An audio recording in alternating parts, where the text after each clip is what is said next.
सैयदे आलम नबीजी सैयदे आलम नबीजी Shah Medina और Medina जाइते नबी जे हलेन रवाना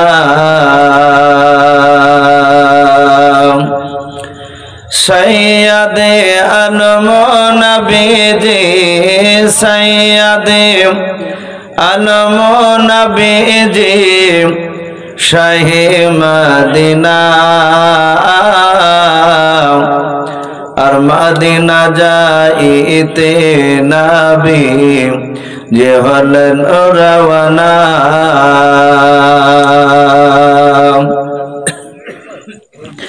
और काफिर मक्काबासी नबीजी के मरब बोले ओई घेरे बसले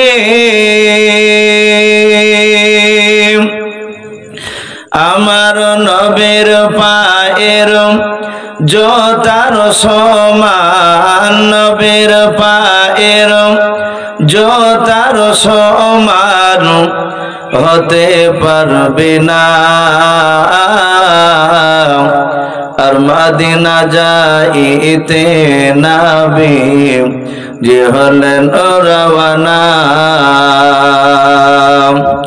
सैयदे आलम नबीजी सैयदे आलम नबीजी शाहे मदीना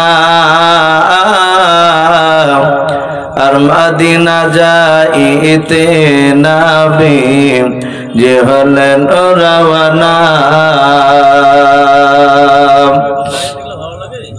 नबी बोलेन आबू बकर हिजरत करी चल गो ओई हुकुमे खुदार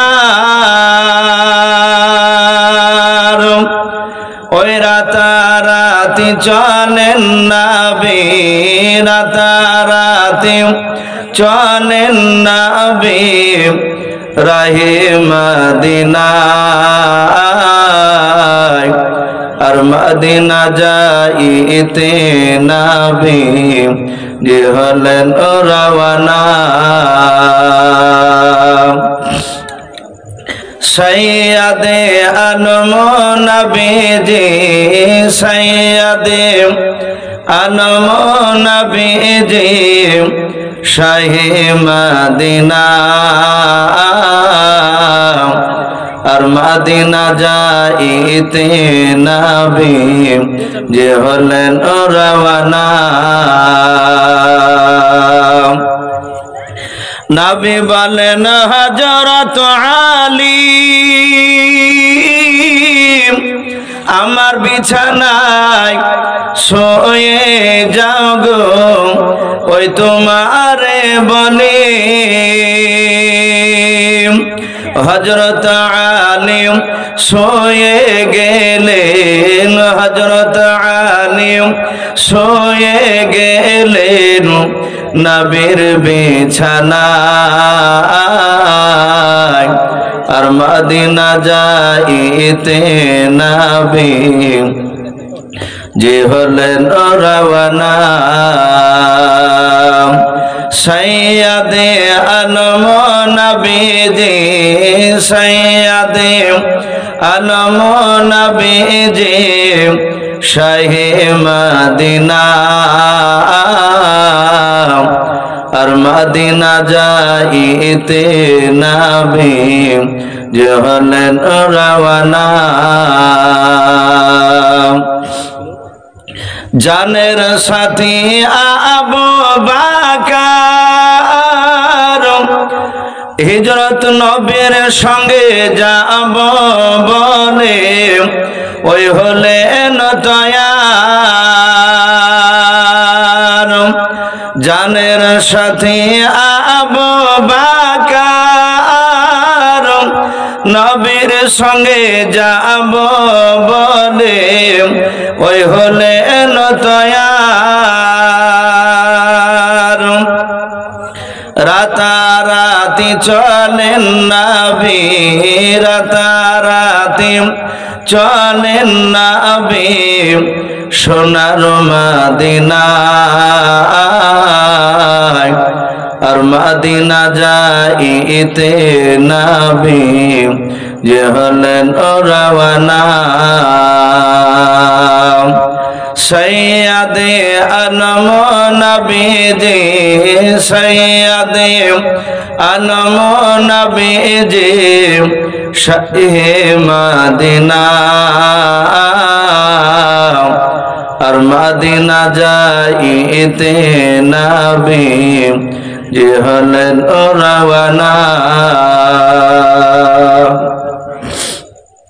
ভাই সবাই আমরা আরেকবার প্রাণ ভরে মহব্বত ও আওয়াজে দরুদ ইব্রাহিমটা বাপজি পড়ি না আল্লাহুম্মা সাল্লি আলা মুহাম্মাদিন ওয়া আলা আলি মুহাম্মাদ কামা সাল্লাইতা আলা ইব্রাহিম ওয়া আলা আলি ইব্রাহিম ইন্নাকা হামিদুম মাজিদ আল্লাহুম্মা বারিক আলা মুহাম্মাদিন ওয়া আলা আলি মুহাম্মাদ কামা বারাকতা আলা ইব্রাহিম وعلى آل إبراهيم إنك حميد مجيد صلى الله تعالى عليه وسلم শ্রদ্ধেয় জনাব আজকের এই সভার যোগ্যতম সভাপতি মহাশয় ও সম্মানিত আমন্ত্রিত ওলামে কেরাম ও আমার সম্মুখের শ্রদ্ধেয় বয়োজ্যেষ্ঠ বাবা জীবনেরা আমার সমবয়স্ক সমাজস্য যুবক ভাইয়েরা পর্দার আড়ালের মা বোনেরা সকলকে জানাই আমার বুক ভরা ভালোবাসা সালাম আসসালামু আলাইকুম ওয়া রাহমাতুল্লাহি ওয়া বারাকাতুহু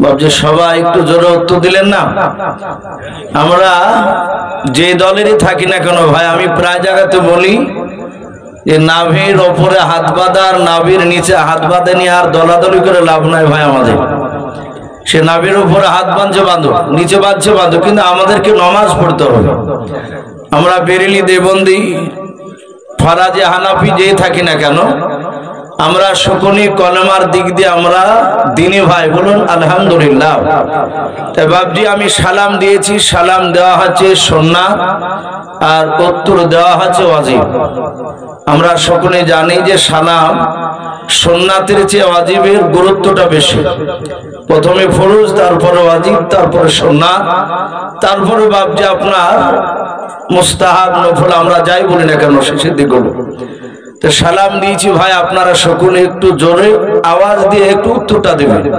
আসসালামু আলাইকুম ওয়া রাহমাতুল্লাহি ওয়া বারাকাতুহু আলহামদুলিল্লাহ সমস্ত প্রশংসা সে মহান রব্বুল আলামিনের জন্য যে মহান রব্বুল আলামিন আমাদেরকে বড় ভালোবেসে রহম করে কাউকে মাগরিবের পর থেকে নিয়ে কাউকে এশার পর থেকে নিয়ে বাবজি এই প্রায় রাত্রি আপনার 11টা প্রায় বাজতে চললো এই গভীর রাত্রি পর্যন্ত মহান রব্বুল আলামিন আমাদেরকে বসে রেখেছেন এটা বাবজি আমাদের বাহাদুরি নয় বিশ্বনবী বলেন আল্লাহ যাকে ভালোবাসে মহান রব্বুল আলামিন তার মহব্বতের বান্দা বান্দীদেরকে রহমতের মজলিসে নিয়ে এসে বসে দেয় বহু মানুষ বাবজি রাস্তা দিয়ে ঘোরাফেরা করছে অনেকে চলে গিয়েছে এরকম মানুষ এসেছিল বাড়ি থেকে যে তারা এই জালসার প্যান্ডেলে পাওয়া দেয়নি আমারও যে ভাইরা যেমন একটু রাস্তায় বসে আছে চটে কমসে কম পাটা ঠেকালছে কিন্তু অনেক যুবক ভাই অনেক বাপজি তারা চটে পাটাও ঠেকায়নি এদিক দিয়ে গিয়েছে আবার ঘুরে চলে গেছে আবার এরকমই বলছে যে খাবারের দোকান ছাড়া অন্য কোনো দোকান বসায়নি এই জালসা মানায় মানে ওই দোকান বেশি বসালে তাহলে জালসাটা ভালো হতো এটা অনেকে বাপজি বলতে বলতে যাচ্ছে তো যাই হোক রব্বুল আলামিন আমাদেরকে বাপজি ভালোবাসেন বলে এখনো রব্বুল আলামিন বসে রেখেছে তাই মহান রব্বুল আলামিনের দরবারে আমরা শুকরিয়া স্বরূপ আদায় করে বলুন আলহামদুলিল্লাহ একটু প্রাণ ভরে বলুন আলহামদুলিল্লাহ তারপরে পরে আপনার আমার নবী যিনি ধর্মের গুরু বিশ্ববরণ্য নেতা নবিকুল শিরোমণি পয়গম্বরে আজম, যিনি সাইয়্যিদুল মুরসালিন ও খাতামান নবিয়্যিন, যিনি হাবিবে কিবরিয়া আশরাফুল আম্বিয়া, যিনি হায়াতুন নবী জিন্দা নবী জনাবে মুহাম্মদ রাসূলুল্লাহ সকল সাল্লাল্লাহু তাআলা আলাইহি ওয়াসাল্লামের উপরে অগণিত দরুদ ও সালাম বর্ষিত হোক, বলুন আল্লাহুম্মা আমিন। ইসলাম দরুদ বাবজো ভাইরা, আমি আপনাদের সম্মুখে কোরআনুল কারীম থেকে বেশ কয়েকটা এত টুকরা তেলাওয়াত করেছি। এ ভাই, যখন বসছেন আর একটু সামনে আসেন ভাই, শোনো আমার ওই নীল পাঞ্জাবি পরা ভাই আপনাকে বলছি, ভাই একটু এগিয়ে আসি। ওই যারা একটু ওপরে বসে আছেন ভাই, আমার সমবয়স্ক ভাই যারা একটু বসে আছেন, আমি অনুরোধ করব ভাই একটু এগিয়ে আসেন। এই মাহফিলটা অত্যন্ত দামি মাহফিল। আমরা প্রায় বক্তার মুখ থেকে বাবজি শুনি আল্লাহ রাসূল সাল্লাল্লাহু তাআলা আলাইহি ওয়াসাল্লাম এক একটা সময় এক এক রকমের জিনিসের ফজিলত বয়ান করেছেন। সাহাবাদেরকে নিয়ে আলোচনা করতে করতে নবী বললেন, আমার সব সাহাবার চেয়ে সবচেয়ে দামি সাহাবা আমার রাসূলের কে ছিল? একটু জোরে বলুন ভাই। নবীর সবচেয়ে দামি সাহাবা হযরতে বিল্লাল না আবু বকর সিদ্দিক রাদিয়াল্লাহু তাআলা আনহু। এক একটা সাহাবা এক একটা জায়গায় রাসূলুল্লাহ ফজিলত বয়ান করতে গিয়ে তাদের মর্যাদার কথা বাবজি তুলে ধরেছে। এ ভাই যে যুবকটা বিলালের কথা বললে, এ বিলালও বাবজি আপনার উনিও রাসূলের কাছে দামি ছিলেন। নবীজি বললেন, আমি জান্নাতে মেরাজের রাত্রিতে ঘুরছিলাম, আমি জান্নাতে হাঁটছিলাম, আমার ডান পাশে ছিলেন জিবরিল আলাইহিস সালাম, আর বাম পাশে হযরতে বেলালের পায়ের আওয়াজ পেয়েছিলাম, বলুন সুবহানাল্লাহ। ওখানে কিন্তু বাবজি আবু বকর সিদ্দিক রাদিয়াল্লাহু তাআলা আনহুর বাবজি পায়ের আওয়াজ পাইনি। তাহলে এখানে বেলালের আওয়াজ, তার মর্যাদা এখানে রাসূলুল্লাহ বলেছেন অনেক। তো বিশ্ব নবীজি এক একটা সময় এক এক রকমের কথা বলতে গিয়ে সেই বিষয় নিয়ে তার মর্যাদার কথা বলেছে। মসজিদে নববীতে আপনারা যেমন আমার সামনে বসে আছেন, নবীর সামনে বসেছিলেন সব সাহাবারা বসা। সাহাবারা জানতেন যে রাসূলুল্লাহর চেহারার দিকে তাকালে, মহাব্বতে ইমানি হালাতে তাকালে যারা তাকাবে তাদের জীবনের গুনাহগুলো মাফ হয়ে যেত, বলুন আলহামদুলিল্লাহ। এটা সাহাবাদের বাবজি বিশ্বাস ছিল। আমার বিশ্ব নবীর সাহাবারা রাসূলের চেহারার দিকে চেয়ে কথা শুনছিলেন। নবীজি এই মজলিসের ফজিলত বয়ান করতে গিয়ে নবীজি বললেন, ওগো আমার সাহাবায়ে কেরাম, যেখানে কোরআন এবং আমার সুন্নাতের কথা আলোচনা হবে, রাসূলের বাবজি কথা, নবীর সুন্নাত, আমরা জানি যে রাসূলের সুন্নাতের উপর আমল না করলে জান্নাত পাওয়া যাবে না। এমনি মৌখিক যদি বলেন যে আমি রাসূলকে ভালোবাসি, নবীর সুন্নাতকে মানেন না, জান্নাত পাওয়া যাবে? ভাই একটু কথা বলো। নবীর সুন্নাত মানা এক, আর নবীকে মহব্বত করা এটা আলাদা বিষয়। আপনারা সকলেই জানেন আমার বিশ্ব নবীজির আপন চাচা হযরতে আবু তালিব বলে নাম, শুনেন নাই? নবীর দাদার নাম ছিল আব্দুল মুত্তালিব, আর নবীজির একটা চাচার নাম ছিল আবু তালিব। দুই রকম নাম হচ্ছে। এই বিশ্ব নবীজির চাচা আবু তালিব, বিশ্ব নবী বলে যে সারা পৃথিবীর আবু বকর বাদ দিয়ে সারা পৃথিবীর মানুষ আমাকে আমার চাচা আবু তালিবের মতো ভালোবাসতে পারেনি। অথচ এই আবু তালিব আমরা অনেকগুলো আমার মুখে শুনেছি, যারা ইসলামিক ইতিহাস যারা বই পড়াশোনা করে, আশা করি তারা জানেন এই আবু তালিব লোকটা জাহান্নামী। কথা সত্য না মিথ্যা? একটু জোরে বল। এই লোকটা জাহান্নামী, জান্নাতি নয়। তাহলে এই লোকটা সারা পৃথিবীর সব মানুষের চেয়ে উনি ভালোবাসতেন নবীকে। এটা নবীজি বলছেন যে আমার চাচা আবু তালিব তিনি এত ভালোবাসতেন আমাকে, অথচ রাসূলুল্লাহর চাচা আবু তালিব তিনি জাহান্নামী। কেন? বিশ্বনবীর সে সুন্নাতকে মানে নাই। অনেক মানুষই চিন্তা করবেন যে রাসূলুল্লাহকে ভালোবাসার পরও লোকটা জাহান্নামে যাচ্ছে, ও কেমন করে জাহান্নাম যাবে এত ভালোবাসা করার পরও? আমরা তো জানি যে রাসূলকে ভালোবাসলি সে ব্যক্তি জান্নাতে যাবে, আমরা দাবি করি না? চায়ের দোকানে বিভিন্ন জায়গায় বলি যে নবীকে ভালোবাসি। বিশ্বনবীর চাচা আবু তালিব এ তার মহব্বতের কথা বিশ্বনবী সাহাবার সামনে বলে। আপনারা সকলেই জানেন বিশ্বনবী শুরু জামানায় যখন কলেমার দাওয়াত দিছিলেন, একেবারে শুরু জামানায় বিশ্বনবীর 40 বছর বয়সে কোরআন নাজিল হলো, এটা আমরা সকলেই জানি।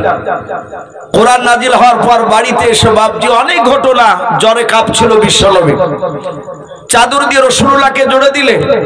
খাদিজাতুল কুবরা, খাদিজা তখনও নবীর উপর ঈমান আনে নাই, কিন্তু খাদিজা তার চাচা ওয়ারকা বিন নওফিলের কাছে যে তাওরাত জবুর পড়েছিলেন, সেই দিকে লক্ষ্য করে চিন্তা করছেন মনে হয় আমার স্বামী ইনি পয়গম্বর রাসূল হতে চলেছে।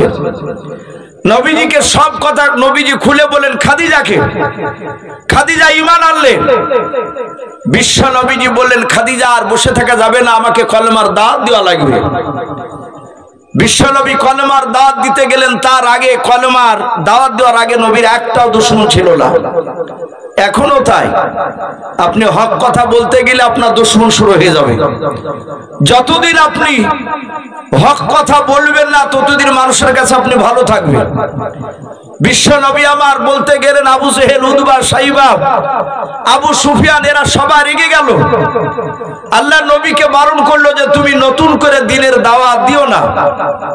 রহমতের নবী বললেন চাচা আল্লাহ আমাকে কোরআন নাজিল করেছে আমার উপরে, আমি নবী হয়েছি প্লাস রাসূল হয়েছে, আপনারা আমার এই কথাটা মানুন।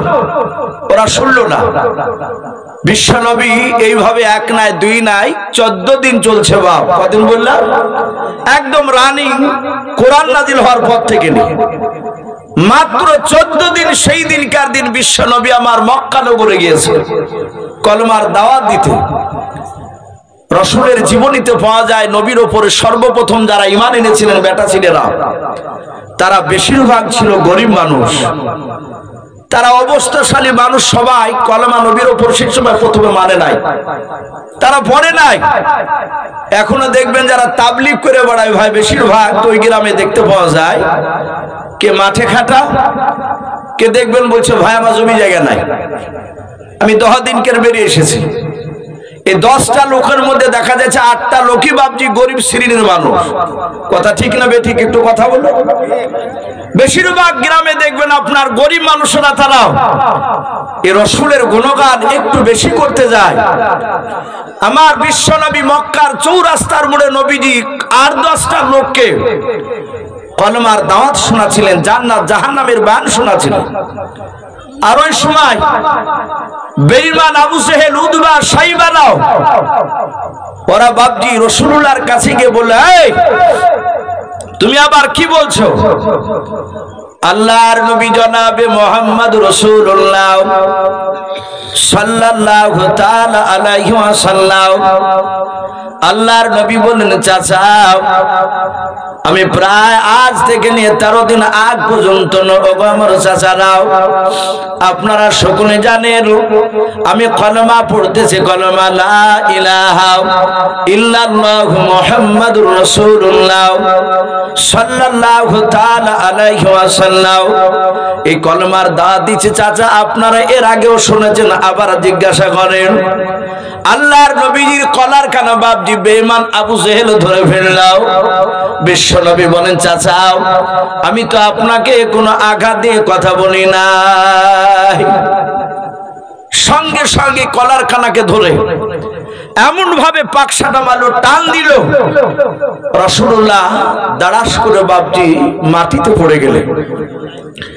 যারা আরবে গিয়েছেন পাহাড়ি এলাকা, পাথরি জমি বেশিরভাগ, নবীজির পাথরে কপালটা পড়ে কপাল ফেটে গেল। নবী কাঁদতে লাগলেন।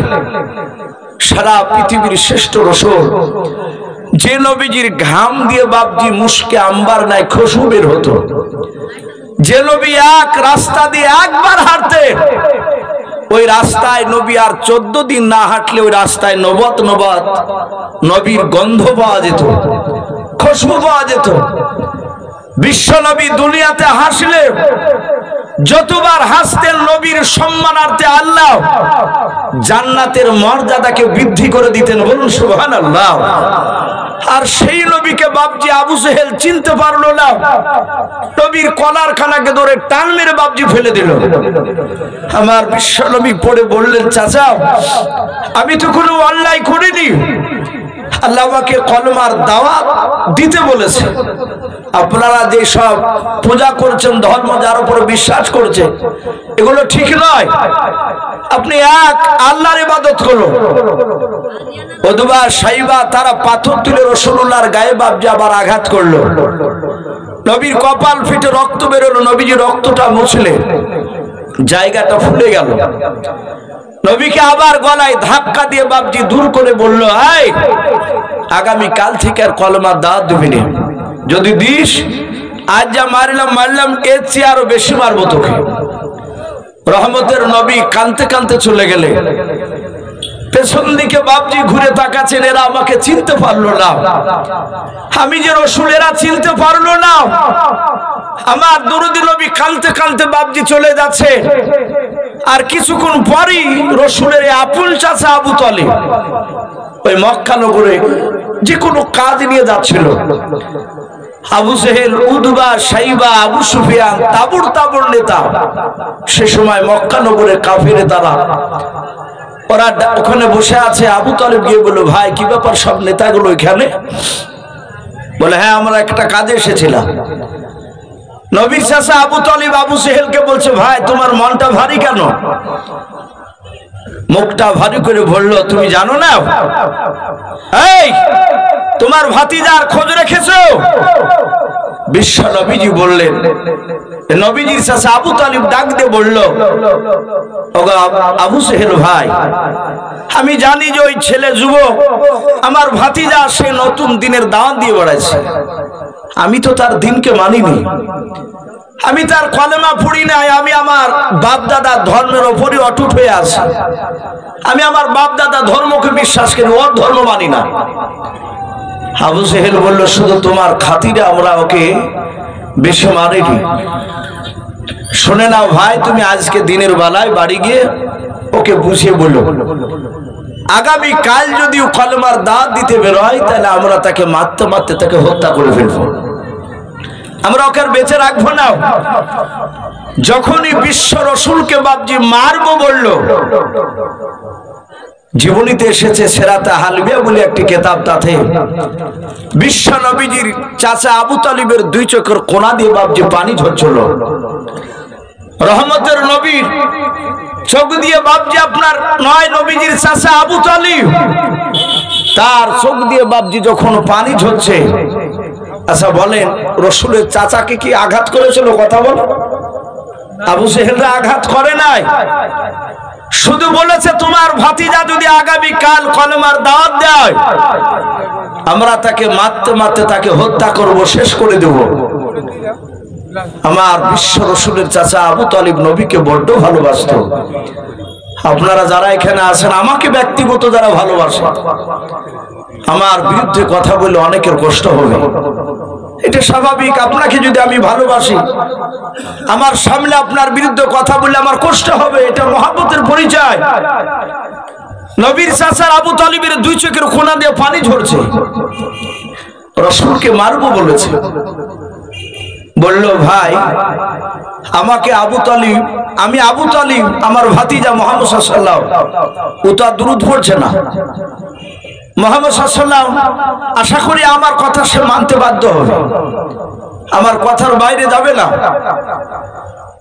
আবু তালিবকে আবু জেহেল বলল, যদি তোমার ভাতিজা আমাদের দিনের দাওয়াত আমাদেরকে না দেয়, নতুন বাপ দাদা ধর্মের বিরুদ্ধে যদি কথা না বলে, তাহলে তোমার ভাতিজাকে 3টা পুরস্কার দেব। আবু তালিব বলল, ভাই কি পুরস্কার দিবা? বলে, 1 নম্বর তোমার ভাতিজাকে আমার চেয়ে সম্মানের অধিকারী করব তাকে, শুধু মক্কা নাই গোটা আরবের মধ্যে 1 নম্বর সম্মান দেওয়া হবে তাকে। 2 নাম্বার 200টা উট দিব। তিন নাম্বার শুনে নাও, তোমার ভাতিজাকে মক্কার সবচেয়ে বড় খাজুরের বাগান যেটা চাইবে সেটাই দেওয়া হবে। বড় খাজুরের বাগানটা আমরা ফ্রিতে দিয়ে দেব, এগুলো নিলে তার কিছু দরকার নাই। তার আবু তালিব বলল, আমি কি বলবো? সারাদিন বিশ্বনবী কলমার দাওয়াত দিয়ে ওই মার খাওয়ার পরও বন্ধ করেন। বাড়ি গিয়েছেন, খাদিজাতুল কুবরা কপালখানায় পানি গরম করে ন্যাকড়া দিয়ে মুছে দিচ্ছে। খাদিজা রাসূলুল্লাহর ফাটা জায়গাতে চুমা দিচ্ছে। বিশ্বনবী বলেন, ওরে খাদিজা, আমি কোনো অন্যায় করিনি, আমি শুধু তাদের কাছে দিলের দাওয়াত, জাহান্নামে ওরা চলে যাবে আমি জান্নাতের রাস্তা দেখাচ্ছিলাম, আর ওরা আমাকে ধরে মারলো। খাদিজাতুল কুবরা চুমা দিয়ে কাঁদছেন আর বলছিল, গো স্বামী, আপনি যে আখিরি জামানার রাসূল, ওরা চিনে না, ওরা চিনে না। ওরা যদি জানতো যে আপনি সত্যি দামি রাসূল, ওরা মারতো না। ওরা পাগলের মতো আপনার দিকে চেয়েছে, কথাগুলো শুনতো। বিশ্বনবী বললেন, ওরে খাদিজা, আমি তাদের জন্য বদদোয়া করিনি, আমি তাদের জন্য দোয়া করেছি, আল্লাহ তুমি তাদেরকে হেদায়েত করো। ওরা আজ আমাকে বুঝে নাই, আগামীতে হয়তো তার সন্তানরা হয়তো আমাকে চিনবে, বুঝবে। বিশ্বনবীর কথা, খাদিজার সান্ত্বনামূলক কথা শুনে বিশ্বনবীর ব্যথাটা মনে হচ্ছে সব পানি হয়ে গেল।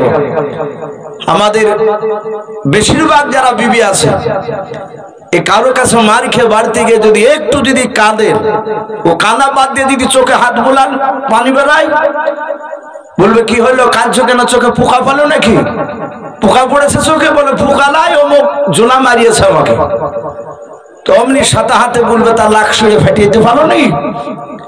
কোন সান্ত্বনামূলক কথা নাই যে ওরা বেয়াদব, ওরা বুঝে না তাই হাত তুলেছে, আপনি বয়স করলো, এসব সান্ত্বনামূলক কথা নয়। ওনাকে মারতে পারোনি, তুমি মেয়ে ছেলের মতো চলেছে, হাতে চুরি পড়ো গা, মেজাজটা আরো খারাপ করে দেয়। খাদিজা ডাক দিয়ে বলছিল, গো রাসূল, ওরা আপনাকে চিনে নাও, ওরা যদি চিনতো আপনি রাসূল, তাহলে আপনাকে ভাবে মারতো না, আপনার দিকে মহব্বতে চেয়ে থাকতো। বাপজি আমার সোনা লালেরা, সাহাবায়ে কেরামরা রাসূলকে চিনেছিলেন।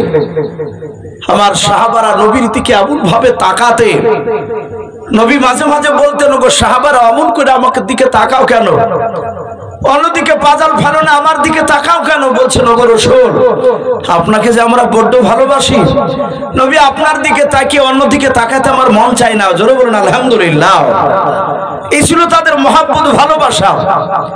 আমার বিশ্ব রাসূলের চাচা সন্ধ্যার দিকে বাড়ি এসে তার অর্ধাঙ্গিনী বিবি আবু তালিব তার স্ত্রীকে বলছে, বিবি, একটা বাসনে দুজনার খাবার খোলো, একটা বাসনে। বলে, এতদিন তো খাওনি, হঠাৎ করে দুজনার খাবার কেন? বলে, আমার ভাতিজাকে নিয়ে খাবো। বলে, বহুদিন আগে খেতে, খাদিজার সাথে বিয়ের পর থেকে আপনি তার রাসূলকে নিয়ে খান নাই? ওরা স্বামী স্ত্রীতে খায়, আপনি আলাদা খান। আপনি আমি খাই, কিন্তু একসঙ্গে তো দুজনে আর খান না। আমার বিশ্ব রাসূল সাল্লাল্লাহু তাআলা আলাইহি ওয়াসাল্লামের চাচা আবু তালিব, রাসূলের যখন 13 বছর বয়স ছিল, সেই সময় নবীর দাদা আব্দুল মুত্তালিব ইন্তেকাল করেছিলেন। তারপর থেকে রাসূলুল্লাহর চাচা আবু তালিব নবীকে নিয়ে যখনই খাবার খেতে বসতেন, রাসূলকে নিয়ে একই বাসনে খাবার নিয়ে খেতেন, একাই খেতে দিতেন না।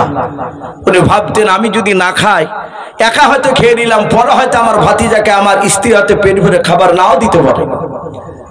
আমার বিশ্ব নবী, দরদি নবী, রহমতের নবী পাশের ঘরে রয়েছে। এদিকে বাপজি আবু তালিবের স্ত্রী একটা বাসনে খাবার খুলেছে, দুজোড়া। নবী ডাক দিলে, নাও ভাতিজাও, মুহাম্মদ, আপনারা বলুন সাল্লাল্লাহু আলাইহি ওয়াসাল্লাম। ডাক দিয়ে বলা হলো যে, ভাতিজা এসো তুমি আমার কাছে। নবী সোজা চলে আসে। বিশ্ব নবীজি ডাক দিয়ে বলেন, চাচা আমাকে ডাকলেন? বলে, হ্যাঁ। বলে, বসো খাবারের কাছে। খাবারের কাছে বসলে আবু তালিব মনে মনে চিন্তা করছে, একে যদি আমি বলি যে তোমাকে আবু সেহেলরা মারবে, দিনের দাওয়াত তুমি আগামী কাল থেকে দিও নাও। আবার চিন্তা করলো, যদি আমি আগে বলি দিই খাবার খাওয়ার আগে, আমার ভাতিজা যদি দুঃখ করে খাবার না খায়, ও যে সারা রাত শুয়ে থাকবে, আমি ঘুমাতে পারবো না। আমি তার চাচা আবু তালিব, ও না খেয়ে শুয়ে থাকবে, আমি ঘুমাতে পারবো না। তাই চিন্তা করলো খাবার খাওয়ার আগে এ কথাটা না বলাই ভালো। এখান থেকে বাবজি আমাদের শিক্ষা নেওয়া দরকার। আমাদের অনেক সন্তানরা অবুঝ, তারা অনেক ভুল করে ফেলে। 20 বছরের ছেলে, 18 বছরের ছেলে, 15 বছর ছেলে ভুল করে না, কথা বল। অনেক যুবকরা ভুল করে। অনেক বাপ রাগ সামলাতে না পেরে অনেক সময় মারতে মারতে মেরে ফেলে, অনেক সময় এমন আঘাত দেয়, এমনকি খাবার খেতে বসলে খাবার বাসনকে কেড়ে নেয়। যুবক, তা তো ছেলে মানুষের খামখেয়ালি বুদ্ধিতা। সেই ছেলেটা ভাবে যে আব্বা আমাকে আঘাত করলো, খাবার খেতে দিয়ে আবার কেড়ে নিল, পুরো খেতে দিল না। দেখা যায় হয় গলায় দড়ি দেয়, না হলে বিষ খেয়ে মারা যায়। অনেক ছেলেরা রাগ সামলাতে পারে না। এই জন্য বাপজি সন্তান ভুল করলে তাকে খাবার খেতে বসলে, খাবার খেতে দেখলে তাকে ওই সময় আঘাত দিয়ে কথা বলবেন না। খাবার খাওয়া হয়ে যাবে, তারপর তাকে বুঝিয়ে বলো।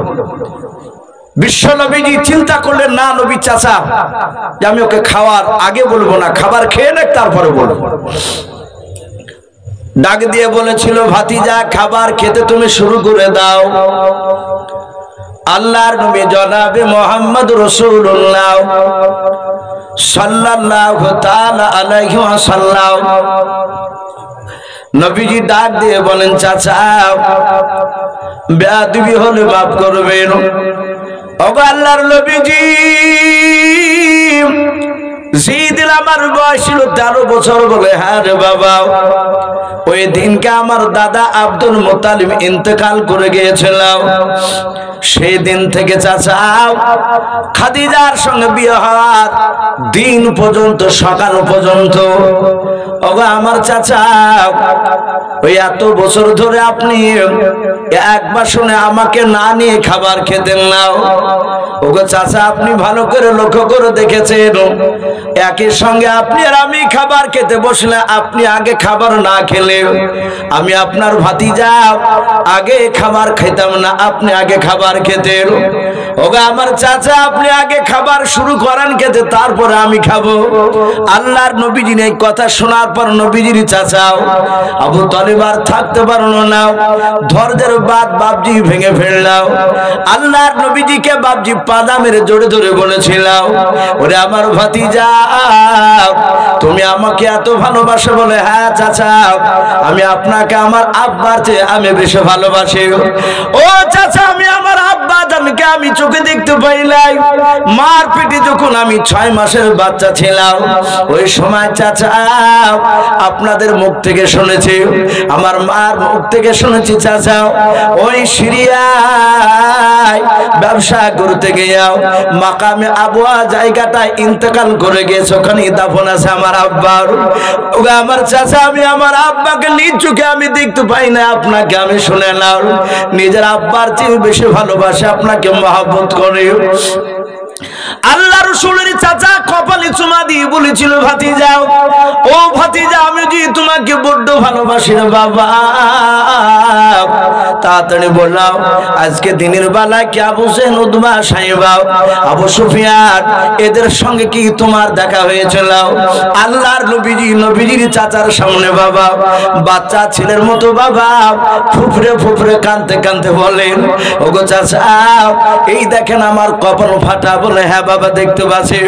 বলে, চাচা সকালবেলা আমি ওদেরকে কিছু বলি নাই, মক্কা নগরে আমি 8-10টা মানুষের কাছে কলমার দাওয়াত দিয়েছিলাম, আমি জান্নাত জাহান্নামের কথা শোনাছিলাম। ও চাচা, আবু জেহেল তার দলবল নিয়ে এসে আবু জেহেল আমার কলার খানা ধরে টান মেরে মাটিতে ফেলে দিলাম। ওগো চাচা, পাথরে লেগে গিয়ে কপালটা ফেটে গিয়েছে।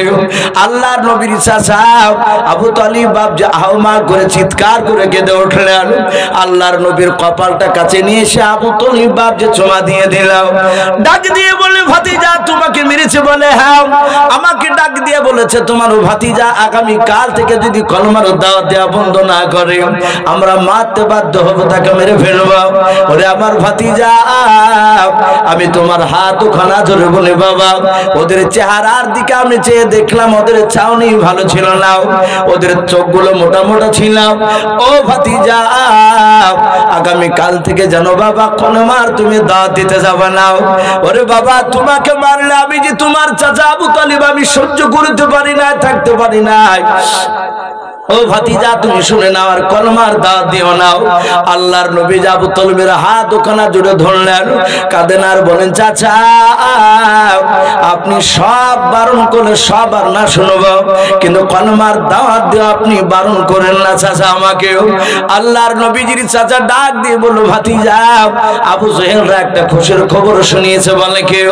বলে তুমি যদি কলমার দাওয়াত দেওয়া বন্ধ করে দাও ও ভাতিজা আমাদের বাপ দাদা ধর্মের বিরুদ্ধে যদি কথা না বলাও তাহলে আবু জেহেল উতবা সাইবা আবু সুফিয়ান ওরা বড় বড় নেতারাও তারা জবান দিয়েছে কথা দিয়েছে তোমাকে 200টা দান করবে। ওই মক্কা নগরীর সবচেয়ে বড় খেজুরের বাগানটা তোমাকে দেওয়া হবে। 3 নাম্বার তোমাকে গোটা আরবের মধ্যে উচ্চ সম্মানের অধিকারী করা হবে। ওরে আমার ভাতিজাও এই 3টা জিনিস পেয়ে গেলে আর মৃত্যু পর্যন্ত তোমার কিছু করা লাগবে না, তুমি পায়ের উপর পা তুলে তোমার দিন চলে যাবে। আল্লাহর নবী বলেন চাচা আর কিছু দিতে চাইছে? বলে না, 3টা কথা বলেছে। আল্লাহর নবী বলেন চাচা খোদার কসম করে বলে শুনে নেন আপনাকে সামনে রেখে। ওগো আমার চাচা আমি কথা বলি শুনে নেন। ওই মক্কার আবু জেহেল উতবা সাইবারা 3টা পুরস্কার কেন শুনে নেন। তার সাথে হাতে গোটা পৃথিবীর ধন সম্পদ যদি আমাকে দিয়ে দেয় ওগো আমার চাচা তার সাথে হাতে আবু জেহেলরা আসমান থেকে যদি সূর্য পেড়ে নিয়ে এসে ডান হাতে দিয়ে দেয় আমার, ওগো চাচা শুনে নেন আসমান থেকে যদি চাঁদ পেড়ে নিয়ে এসে আমার বাম হাতে দিয়ে দেয় ওগো চাচা খোদার কসম করে বলি আমি কলমার দাওয়াত দেওয়া বন্ধ করব না। বলুন সুবহানাল্লাহ। একেবারে সামনে দাঁড়িয়ে নবী বলেন এই চাচা খোদার কসম করে বলি আমি কলমার দাওয়াত দেওয়া বন্ধ করব না। আবু জেহেল নয় আবু তালিব রাসূলের কথা শুনে বাপজি তার চোখ দুটো কুখের মতো লাল হয়ে গেল। আবু তালিব ডাকে দিয়ে বললে এই ভাতিজা আমি ও লাত উজ্জার কসম করে বলি নবীজি আল্লাহর কসম করেছে আর লাত উজ্জার কসম বলে আমি ও লাত উজ্জার কসম করে বলি শোন আমার কণ্ঠে জান থাকা পর্যন্ত তোর শরীরে কেউ ফুলে ছিটকে ফেলতে পারবে না। বলুন সুবহানাল্লাহ। বাপজি আমার সোনা লালেরা এই কথাটা কি কম মহব্বতের কথা? এত বড় মহব্বত করার পরও লোকটা মৃত্যুর সময় বিশ্ব নবীজি কাছে বসেছিলেন, সে ছটফট করছে বলে ভাতিজা আমার ভিতর যন্ত্রণা করছে আমি আর থাকতে পারছি না।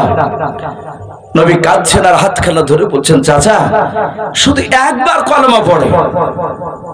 আবু তালিব এভাবে তাকে দেখছে, আবু জেহেলের লোক বসে আছে। কিতাবে লিখেছে আবু তালিব ইন্তেকাল করার 10 দিন আগে থেকে আবু জেহেলরা তাদের দলের লোক দুটে করে বসে রাখতো রাতে দিনে।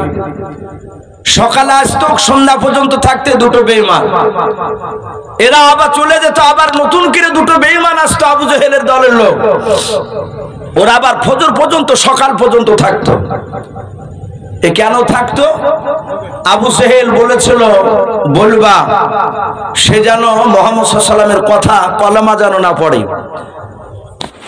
যখনই বাপজি রাসূলুল্লাহ বলছেন চাচা পড়ে নেন একবার, আমি কিয়ামতের ময়দানে আল্লাহর কাছে আমি আপনার জন্য ক্ষমা চাইবো, আমি সুপারিশ করবো আপনার জন্য জান্নাতে।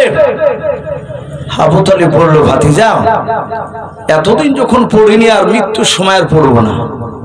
ওই দেখ আবু জেহেলের লোকেরা আছে, ওরা বলবে যে আবু তালিব মৃত্যুর ভয়ে কলমা পড়ে ইন্তেকাল করলো। ভাতিজা আমি তোকে বড্ড ভালোবাসি কিন্তু আমি তোর কলমা পড়বো না। লোকটা মারা গেল। বিশ্বনবী কাঁদলেন, জিবরিল বললেন আপনার চাচা জাহান্নামী। নবীজি বললেন ওগো জিবরিল আমার চাচা জাহান্নামের আগুন সহ্য করতে পারবে না। বিশ্বনবীকে বললেন সান্ত্বনা দিয়ে রাসূল কাঁদবেন না, জাহান্নামের সবচেয়ে নিম্ন স্তরের যে আযাবটা, জাহান্নামের সবচেয়ে ছোট আযাবটা আপনার চাচাকে দেওয়া হবে। নবীজি একটি নিঃশ্বাস ফেলে বললেন ওগো জিবরিল ভাই আমার চাচাকে ছোট্ট আযাবটা দেওয়া হবে? বলে হ্যাঁ। বলে ছোটটা কেমন আযাব? জিবরিল বলে নবী, দুটো শুধু আগুনের জুতো পরে দেওয়া হবে, আপনার চাচার পায়ে দেওয়ার সঙ্গে সঙ্গে তার মাথার মগজ টকবক করে ফুটবে। বাপজি, জাহান্নামের যদি নিম্ন স্তরের আযাবটা যদি এত তীব্র ভয়ঙ্কর হয়, তাহলে আর সব বড় বড় আযাব কত ভয়ঙ্কর হতে পারে। আজ আমরা এটা কিয়ামতের আলামত। বাপ, আমি মসজিদে এসে নামাজ পড়তে যাচ্ছিলাম, এক ভাই আমাকে বলছিলেন, এই গ্রামেরই সম্ভবত 5-6 বছর আগে আমাকে দেখেছে পাতনা, বীরে মোশারফের বলছি, ভাই মোটা হয়ে গেছেন তো? যে হ্যাঁ ভাই মোটা হয়ে গেছে, মানুষে খাওয়াচ্ছে যেভাবে। কথা বলতে বলতে বলছিলেন উনি, ভাই একটু বললেন তো ভালো করে, মানুষ এ শুনছেন না? বলে এটা শুনবে না, এটা কিয়ামতের আলামত। মানুষ জানবে, সে আলেম বলেন, হাজি বলেন, মাস্টার বলেন, আর যেই বেটা বলেন না কেন, মানুষ জানবে যে এটা করলে গুনাহ, এটা গুনার কাজ, এটা করে জাহান্নামে যেতে হবে। অথচ মানুষ গুনার কাজগুলোকে বেশি বেশি করে করবে। গুনার কাজ করলে ওগুলোকে মিষ্টি মনে হবে। এখন বর্তমান এগুলো প্রতিটা মানুষের মধ্যে বাপজি শুরু হয়ে গেছে। আমাদের আমরা হারাম মানুষের সাথে বাপজি দূরে সরে থাকতে পারছি না।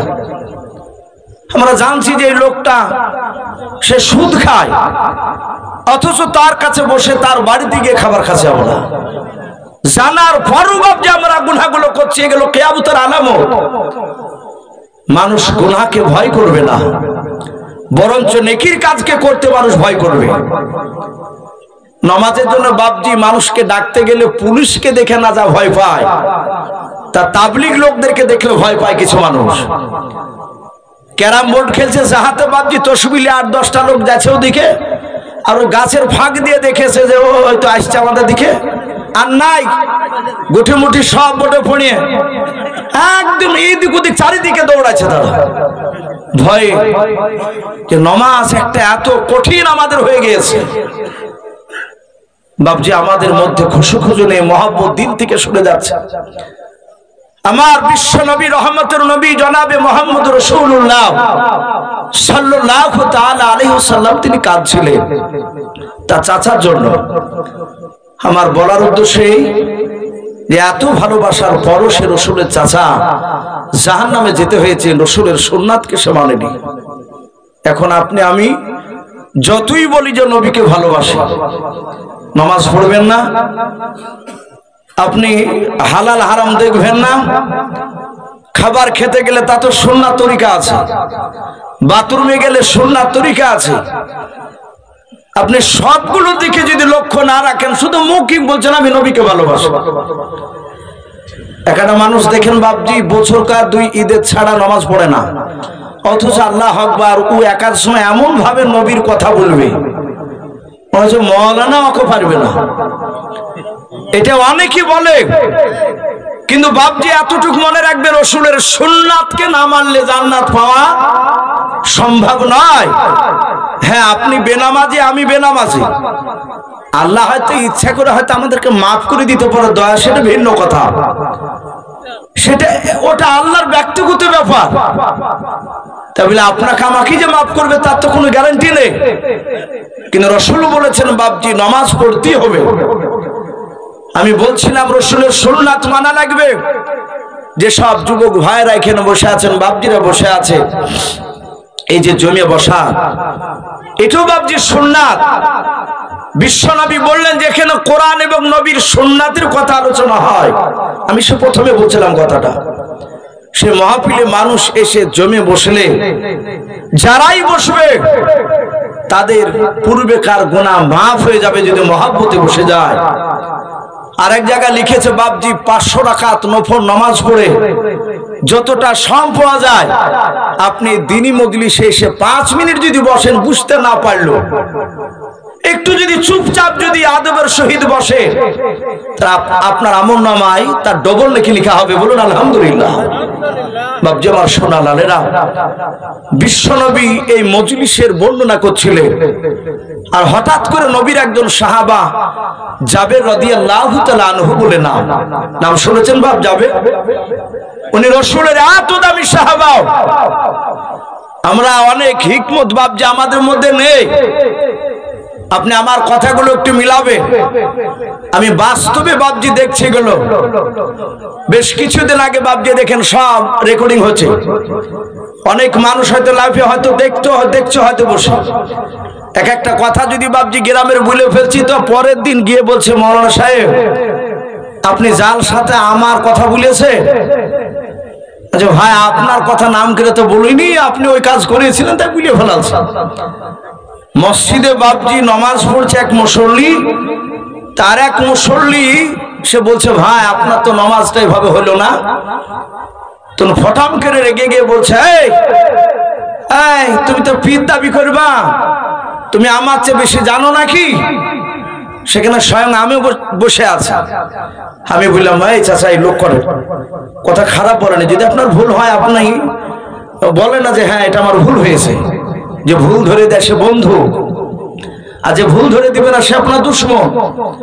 ও শুনবেই না, ও যে কিসের লেগে বলবে, ও কিসের লেগে বলবে। কিন্তু বাপজি না, রাসূলের সাহাবাদের তাদের বোঝানোর হিকমত ছিল আলাদা। আমার বিশ্ব নবী জনাবে মুহাম্মদ রাসূলুল্লাহ সাল্লাল্লাহু আলাইহি ওয়াসাল্লামের সাহাবা যাবে নবীর কথা মোতাবেক এমান শহরে যাচ্ছিলেন। আরবের মধ্যে এমান বলে বাপজি একটা জায়গা আছে, দেশ। এই জাবির সাহাবা তিনি যাচ্ছিলেন, উনি যেতে যেতে যেতে যেতে বাপজি জোহরে নামাজ হয়ে গিয়েছে। উনি নামাজ পড়ে বাপজি তাসবিহ তাহলিল করছিলেন। যারা আল্লাহওয়ালা হয় মসজিদ থেকে বেরোতে তাদের ভালো লাগে না, মসজিদে থাকতেই ভালো লাগে। আর আমাদের মসজিদ থেকে বেরোনোর জন্য মন ছটফট করে, কখন নামাজ হবে। নবীর সাহাবা জাবের তিনি তাসবিহ গুনছে, আর এক বৃদ্ধ মানুষ উনি ওযু বানিয়ে নামাজ পড়াছিলেন। উনি নামাজ পড়ছিলেন একা একা। রহমতের নবী জনাবে মুহাম্মদ রাসূলুল্লাহ সাল্লাল্লাহু আলাইহি ওয়াসাল্লামের সাহাবা যাবে, তিনি তার পূর্ণাঙ্গ নামাজ পড়াটা দেখলেন। নামাজ পড়ার পরে জাবের সাহাবা কাছে গিয়ে বললেন চাচা আপনি আমাকে চিনেন? আমি কে? বৃদ্ধ লোকটা বলল বাবা আমি তো চিনতে পারছি না তোমাকে। জাবের বললেন আমি রাসূলের সাহাবা জাবের রাদিয়াল্লাহু তাআলা আনহু। বৃদ্ধ লোকটা নবীর সাহাবার নাম শুনেছিলেন। উনি উঠে মুসাফা করে বললেন বাবা আমি তোমাকে আজ প্রথম দেখলাম। নবীজি বললেন চাচা আপনি এইভাবে নামাজ কতদিন পড়ছে, কতদিন ধরে? বৃদ্ধ লোকটা মুচকে হাসি দিয়ে বলল বাবা 40 বছর তো হবে। নবী চাচা যাবে বললেন চাচা আপনার এই নামাজ আল্লাহর দরবারে কবুল হবে না। বললো কেন? এখন আমরা হয়তো বলবো যাই কবুল হবে না হবে সেটা আল্লাহ দেখবে, তুমি কি করে বুঝলে? ধমক দিলেন না, রাগলেন না, বললেন ওই বৃদ্ধ লোকটা বাবা আমার নামাজ কবুল হবে না কারণ? জাবের বলেন সল্লু কামা রাআইতুমুনি উসাল্লি। রাসূল যেভাবে নামাজ পড়তে বলেছে সেইভাবে নামাজ আমাদেরকে পড়তে হবে। এই রাসূলের নামাজ আর আপনার নামাজের সাথে মিলল না, তবে আপনার নামাজ আল্লাহ দরবারে কবুল হতে পারে না। রাখলেন না বাপজি, রাখবেন না। কেউ যদি ভুল ধরে দেয় আপনি তার কাছে বুঝার একটু চেষ্টা করুন।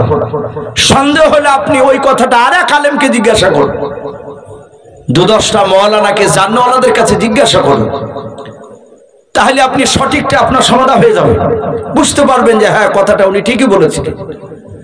বিশ্ব নবীজির চাচা নয়, এই জাবের সাহাবা মসজিদে বাপজি নববীর মাহফিলে বাপজি মাঝখানে বাপজি দাঁড়িয়ে গেলেন।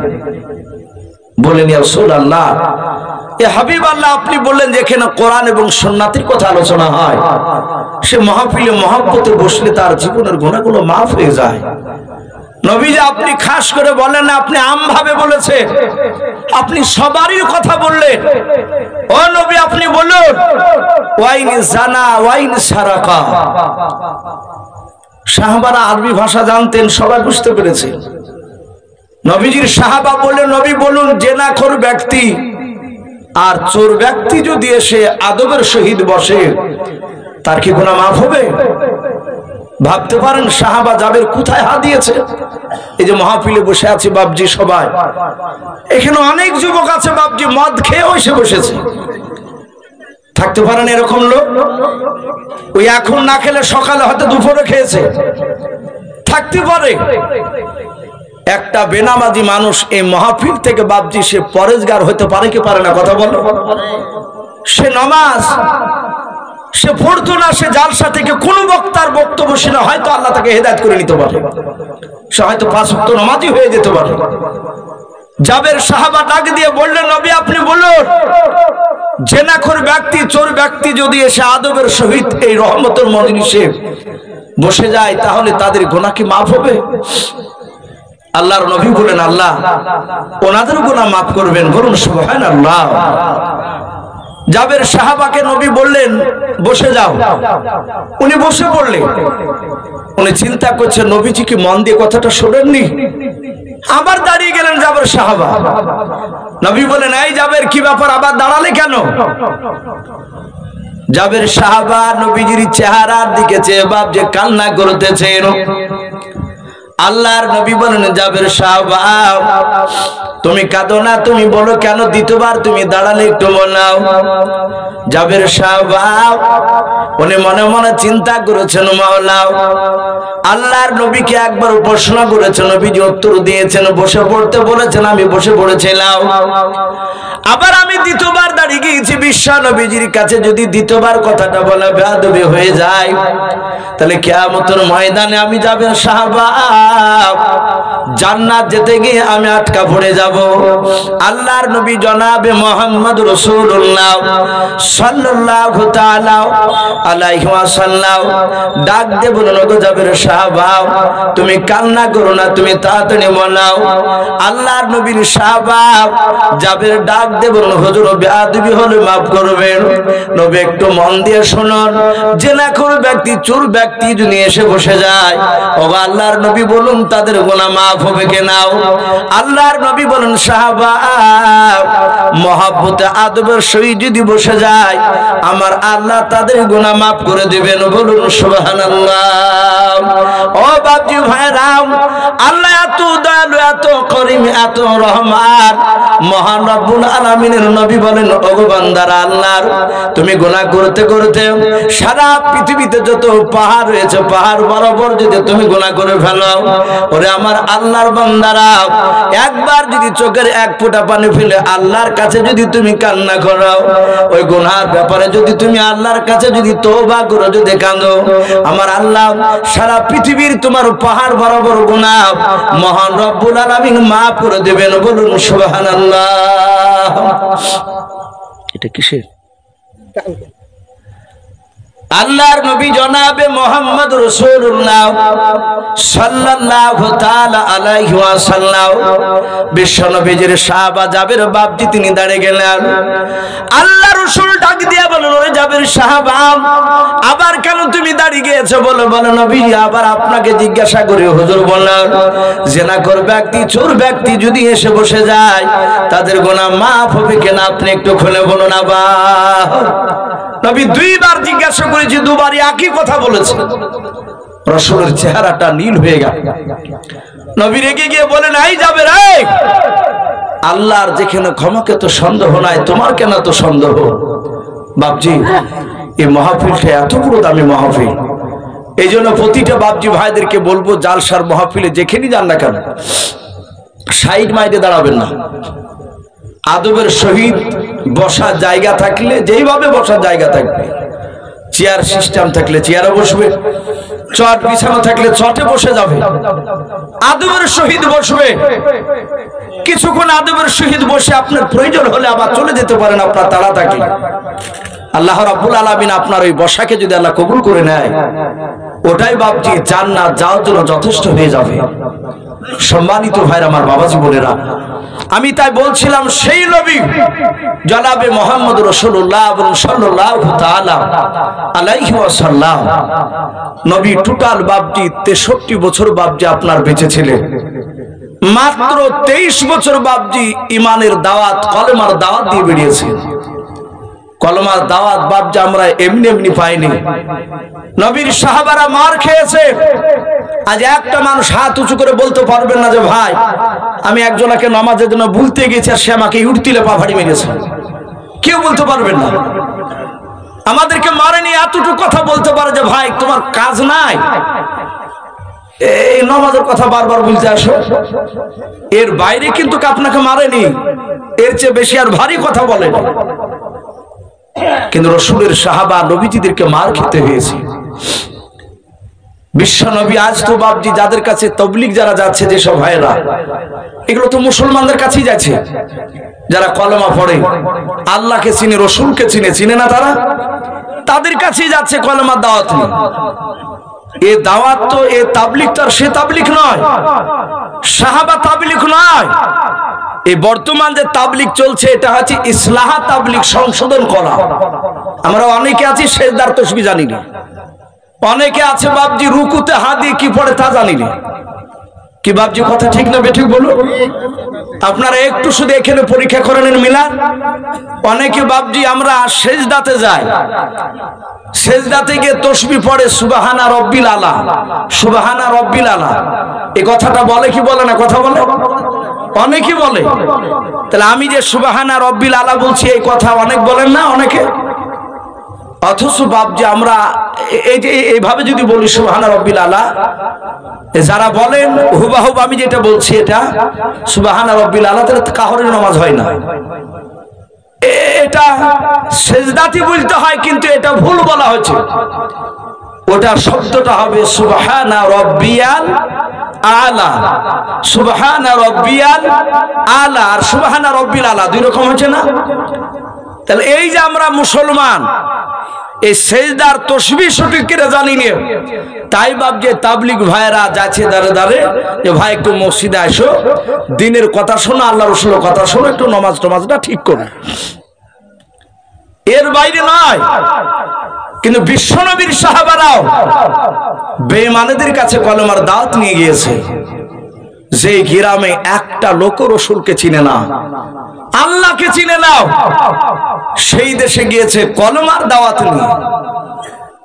সে সময় কষ্ট ছিল না সহজ ছিল? কথা বলে, চরম কষ্ট ছিল। এই যে বছর দুয়েক থেকে বাপজি ভারতবর্ষের বিভিন্ন জায়গায় কিছু কিছু জায়গায় এক শ্রেণীর উগ্রবাদী মানুষেরা মুসলমানদের দাড়িওয়ালাদেরকে ধরে মারছে। পেপার পত্রিকা দেখেন না? গরু ব্যবসায়ী যাচ্ছে, ধরে মারতে মারতে মাথা ফেটে দিয়েছে। অনেক বৃদ্ধ লোকের দাড়িকে ধরে চেঁচে দিচ্ছে, কেটে দিচ্ছে। এরকম কিছু কিছু উগ্রবাদী বদমাইশ লোকেরা। অথচ বাপজি আমাদেরকে অনেক সময়তে দূরে যেতে এখন ভয় লাগছে, অথচ সেই দেশে মুসলমান আছে। আর রাসূলের জামানাতে বাপজি সাহাবারা নবীর কথাকে নিয়ে এমন এমন দেশে যেতেন যে দেশে একটা কলেমা পড়া লোক নাই। বিশ্বনবী বসে আছেন মসজিদে নববীতে, অনেকগুলো লোক বসা। নবী সাহাবাদের দিকে তাকিয়ে বললেন, শোনো, আমাকে পূর্ণাঙ্গ দিন দিয়ে পাঠিয়েছেন আল্লাহ। এই সাহাবারাও, তোমাদের সবাই না, মাত্র একজনকে, আমি একজন সাহাবাকে আমি পাঠাতে চাই। সে এমন একটা দেশ আমি তাকে পাঠাবো, সেই দেশের বাদশা বেঈমান, সেই দেশের প্রতিটা নাগরিক প্রজারা সবাই বেঈমান, তারা আল্লাহ এবং রাসূলকে চিনে না। সেই দেশে কলেমার দাওয়াত একজন ব্যক্তিকে নিয়ে যাবে। নবীর জবান দিয়ে বলাও শেষ। আর মাহফিলে বসা ছিল হযরতে দাহিয়াতুল কলবি রাদিয়াল্লাহু তাআলা আনহু। নাম শুনেছেন এই সাহাবা? হযরতে দাহিয়াতুল কলবি রাসূলের বাপজি দামি সাহাবা। হাদিসে পাওয়া যায় সম্রাট জিবরিল আলাইহিস সালাম উনি মাঝে মাঝে এই দাহিয়াতুল কলবির সাহাবা রূপ ধরে, চেহারা সুরাত ধরে নবীর সাথে কথা বলতে। সাহাবারা ভাবতেন মনে হয় দাহিয়াতুল কলবি। চলে যেতেন, বিশ্বনবী বলতেন, ওকে চিনতে পারলে? সব সাহাবারা যারা বসে থাকতেন তারা বলতেন, হুজুর উনি তো দাহিয়াতুল কলবি। নবী বললেন, না। বলে, উনি কে? বলে, উনি দাহিয়াতুল কলবি তোমাদের চোখে, কিন্তু এক্ষুনি তুমি দাহিয়াতুল কলবির বাড়িতে যাও, বাড়িতে দেখো গা দাহিয়াতুল কলবি এখানে আসেনি। বলে, হুজুর উনি কে? বলে, উনি সম্রাট জিবরিল আলাইহিস সালাম। বলুন সুবহানাল্লাহ।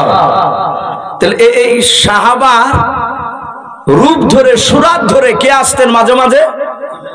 জিবরিল আলাইহিস সালাম নবী দরবারে। তাহলে সাহাবাটা দামি ছিলেন, বিরাট বড় দামি। এই দাহিয়াতুল কলবি বিশ্ব নবীজি সাহাবা, তিনি দাঁড়িয়ে বলছেন, ইয়া রাসূলুল্লাহ হাবিবাল্লাহ, আমি যাব কলেমার দাওয়াত নিয়ে। নবী বললেন, তুমি যাবো? বলে হ্যাঁ। বলে ওই দেশের বাদশা বেঈমান। বলে সব শুনেছে নবী, আপনি চিঠি লিখে দেন। কথা বলেন, বিশ্ব নবী কি চিঠি লিখতে পারতেন? কথা বলে, নবী পৃথিবীর কোন মানুষের কাছে লেখাপড়া করেননি। বিশ্ব নবীকে সেই সময় আরবিতে উম্মি বলা হতো। এগুলি এরকম ব্যাখ্যা করা হবে না যে নবীজি আনপাড়, জাহেল, মূর্খ ছিল। বলুন আস্তাগফিরুল্লাহ। নবীর শানে এরকম ভাষা ব্যবহার করা যাবে না। নবীজি লেখাপড়া করেননি একটাই কারণে, যে কোনো মানুষের কাছে লেখাপড়া করলে সে লোকটা হয়তো বলে ফেলবে যে আমার কাছে শিক্ষা গ্রহণ করে ও নবুয়ত দাবি করেছে।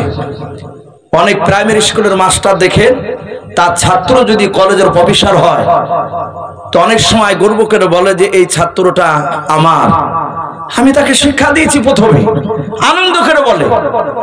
তা নবী যদি কোনো সাহাবার কাছে নয়, কোন মানুষের কাছে শিখলে সে মানুষটা হয়তো বলবে যে নবুয়তের দাওয়াত দিয়ে বলেছে আমার শিক্ষা নিয়ে। এই জন্য স্বয়ং নবীজির মাস্টার ছিলেন আমার আল্লাহ। বলুন সুবহানাল্লাহ। বিশ্ব নবীজির এত জ্ঞান রসুলকে দান করেছিলেন। আমার পূর্বেকার বক্তা বলছিলেন না যে দাড়ি লম্বা থাকলে যৌন শক্তি বৃদ্ধি পায়, দাড়ি কাটলে যৌন শক্তির সমস্যা হয় বলছিলেন না উনি? এটা বৈজ্ঞানিকরা তারা পরীক্ষা করছে। বিশ্বনবীর প্রতিটা সুন্নাতের সাথে বিজ্ঞান জড়িত। বলুন আলহামদুলিল্লাহ। আমার বিশ্বনবী রহমতের নবী, দরুদ নবী, উনি লেখা পড়া জানতেন না। নবীজি তার সাহাবা আব্দুল্লাহ ইবনে মাসউদ রাদিয়াল্লাহু তাআলা আনহু, তিনি ছোট্ট সাহাবা ছিলেন মাথায়। আব্দুল্লাহ ইবনে মাসউদ একেবারে ছোট, তার পা গুলো বাবজি ঠিক এতটুক তেলের সমান সমান ছিল। আমরা অনেক সময় কলিগুট বলি মানুষকে, বাউনা বলি না? ছোট মানুষ সাহাবা, উনি রাস্তা দিয়ে হাঁটছিলেন। ওমর ফারুক রাদিয়াল্লাহু তাআলা আনহুর জামানায় তিনি বলেন যে মরুভূমির ময়দান দিয়ে জ্যোৎস্না রাত্রি এক দল নিয়ে যাচ্ছিলাম, সে সাহাবা, তার মধ্যে আব্দুল্লাহ ইবনে মাসউদ ছিলেন। হযরত ওমর তিনি যেতে যেতে বললেন, ওগো কাফেলার লোক, ওগো সাহাবারাও, বলো কোরআন শরীফের সবচেয়ে কোনটা কঠিন আয়াত? সবচেয়ে কঠিন আয়াত কোনটা বলো? ওই কাফেলার মধ্যে থেকে, মজলিসের মধ্যে থেকে, দলের ভিতর থেকে একটা লোক উত্তর দিলেন, ফামা ইয়ামাল মিসকালা যাররাতিন খায়রান ইয়ারা ওয়া মা ইয়ামাল মিসকালা যাররাতিন শাররান ইয়ারা। ভালো কাজ যারা যারা করলো সেটা দেখানো হবে, ও খারাপ কাজ করলো সেটা যারা যারা করলো আপনাকে দেখানো হবে। ওমর ফারুক বাবজি কাঁদতে লাগলেন এই কথাটা শুনে, কাঁদছেন আর হেঁটে যাচ্ছে। উনি বলেন, আবার অনেকটা দূর চলে গেলাম। ওমর ফারুক রাদিয়াল্লাহু তাআলা আনহু বাবা আবার পেছন দিক থেকে ডাক দিয়া বলেন, ওগো আমার সাহাবারা, তোমরা দাঁড়িয়ে যাও। ওই জ্যোৎস্না রাত্রিবেলা অন্ধকার বাবা, একেবারে ঘুটঘুটে বাপ, অন্ধকার ছিল না। আল্লাহর নবীর সাহাবা ওমর ইবনুল খাত্তাব রাদিয়াল্লাহু তাআলা আনহু ডাক দিয়া বলেন, ওগো সাহাবারা, তোমরা বলো গোটা কোরআন শরীফের মধ্যে সবচেয়ে আসান সহজ কোনটা আয়াত একটু বলাও। সাহাবারা বলেন, আমার ভিতর থেকে একজন ব্যক্তি উত্তর দিলেন, তিনি বলেন, লা তাকনাতু মির রাহমাতিল্লাহ, আল্লাহর রহমত থেকে তোমরা নিরাশ হয়ে যেও না। আল্লাহ কোরআনে বলেছেন এই কথাটা, আমি আল্লাহ, ওরে বান্দারা, আমি তোমাদের জন্য জান্নাত তৈরি করেছি, জান্নাত থেকে তোমরা নিরাশ হয়ে যেও না, ভয় করো না, আমার রহমত থেকে জান্নাতের তোমরা আশাধারী হও। আল্লাহর নবীর সাহাবা বলেন, আমি বললাম কোরআনের মধ্যে সবচেয়ে সহজ আয়াত কোনটা? উনি উত্তর দিলেন, লা তাকনাতু মির রাহমাতিল্লাহ। ওমর বললেন, ভাই, প্রথমে আমি বললাম কোরআনের মধ্যে সবচেয়ে কঠিন আয়াত কোনটা, তো কোনো উত্তর নিয়েছিল, একই গলার আওয়াজ পেলাম। যিনি প্রথমে উত্তর দিলেন, দ্বিতীয় প্রশ্নের উত্তর তিনি দিয়েছেন। তিনি কি একটু হাত উঁচু করে আমার কাছে বললাম। সব সাহাবারা একটু সরে গেলেন। ডাক দিয়া বলেন, গো আমিরুল মুমিনিন ওমর ইবনুল খাত্তাব, ও নবীজির সাহাবা, এই দেখেন আব্দুল ইবনে মাসউদ রাদিয়াল্লাহু তাআলা আনহু তিনি উত্তর দিয়েছেন। আল্লাহর নবীজি বাপজি আব্দুল্লাহ বিন মাসউদের এত মর্যাদা বলেছিলেন। কোন মানুষ বাবা আব্দুল্লাহ বিন মাসউদের বাড়ির পাশ থেকে অনেক সাহাবা ছিল, তারা বাপজি আপনার নবী দরবারে গিয়ে বাপজি মশলা জিজ্ঞাসা করত। আল্লাহর নবী বলেন, তোমার বাড়ি কোথায়? তিনারা বলতেন, আমার বাড়ি আব্দুল্লাহ বিন মাসউদ রাদিয়াল্লাহু তাআলা আনহুর পাড়াতে, ওনার বাড়ির পাশে। আল্লাহর নবী বলতেন, সাহাবারা আব্দুল্লাহ ইবনে মাসউদ কি মারা গিয়েছে? বলো হুজুর, না মারা যায় না, বেঁচে আছে। আল্লাহর নবী বলতেন, সাহাবারা কোন মশলার সম্মুখীন হলে আব্দুল্লাহ ইবনে মাসউদ যতদিন বেঁচে থাকবে শুনে নাও, তোমরা আব্দুল্লাহ ইবনে মাসউদের কাছে যাবা, আমার কাছে হেঁটে কষ্ট করে আসা লাগবে না। আব্দুল্লাহ ইবনে মাসউদ যেই কথাটা বলবে, এই সাহাবারা তোমরা জানবা ওটা রাসূলুল্লাহর জবানের কথা। বলুন সুবহানাল্লাহ। ভাবতে পারেন কত বড় দামি সাহাবা এই আব্দুল্লাহ বিন মাসউদ রাদিয়াল্লাহু তাআলা আনহু। নবীর দরবারে কোরআনের ওহী লিখতে ডাক দিয়ে নবী বললেন, সাহাবা চিঠি লিখো। নবীজির মুখের জবানি আব্দুল্লাহ বিন মাসউদের বাপ যা হাতের লিখনি লিখতে লাগলেন। নবী যা যা বলেন সব লিখলে। চিঠিখানা ভাঁজ করে দাহিয়াতুল কলবি রাদিয়াল্লাহু তাআলা আনহুর হাতে দিয়ে দিলেন। তখন তার ফোন টোন ছিল না, তখন বাপজি চিঠি লিখে পাঠাতো। বলে চিঠিটা নিয়ে যাও। বলে হুজুর কোথায় যাব, কোন দেশে? বলে দেশটার নাম রোম দেশ। কি নাম বললাম? রোম দেশের সম্রাট বাদশাহ হেরাক্লিয়াস। তাফসীরে মারিফুল কোরআনে হেরাক্লিস শব্দ এসেছে। বাংলা তাফসীর দেখবেন তার নাম হেরাক্লিয়াস বলে বাপজি শব্দ দেওয়া আছে। নবীজি তার নাম বললেন যে হেরাক্লিয়াস, সে আল্লাহকে চিনে না, তার প্রজারা আল্লাহকে চিনে না। এই তার কাছে গিয়ে হিকমতের সহিত কথা আলোচনা করবা। শোনো, সে খুব চালাক বুদ্ধিজীবী বাদশাহ। তার দরবারে মিথ্যা কথা বললে সে ধরে ফেলে, আর মিথ্যা কথা ধরতে পারলে তাকে জিন্দা জবাই করে দেয়। বিশ্বনবীজি হেরাক্লিয়াসে তার বুদ্ধির প্রশংসা করেছেন, বুখারীতে এসেছে। দাহিয়াতুল কলবি বলে, নবী চিন্তা না, আমি হিকমতের সহিত কথা আলোচনা করব তার সামনে। সাহাবা রাদিয়াল্লাহু তাআলা আনহু তিনি চিঠিখানা নিয়ে ঘোড়ায় চেপে সোজা ছুটে চলে গেলেন। হেরাক্লিয়াসের দরবারে গিয়ে দেখছেন বাবা দিনের বেলায় 5000 মতো তার বেঈমান সবাই বাপজি বসে আছে, গোল করে ঘেরাও করে নিয়ে। তার মাঝখানে হেরাক্লিয়াস বড় সিংহাসনে বসা। তাফসীরে মারিফুল কোরআনে এসেছে প্রতিদিন 5000 করে বেঈমান তার সাথে বসে থাকতো, তার দলবল। কোনো কিছু করলে দাহিয়াতুল কলবি তার 5000 লোক নিয়ে মাশওয়ারা করতো, আলোচনা করত। দাহিয়াতুল কলবি ডাক দিয়ে বললেন, তোমাদের মধ্যে বাদশা কে? সবাই বলল, ওই দেখেন বাদশা। হেরাক্লিয়াসের দরবারে গিয়ে দাহিয়াতুল কলবি চিঠিখানা দিলেন।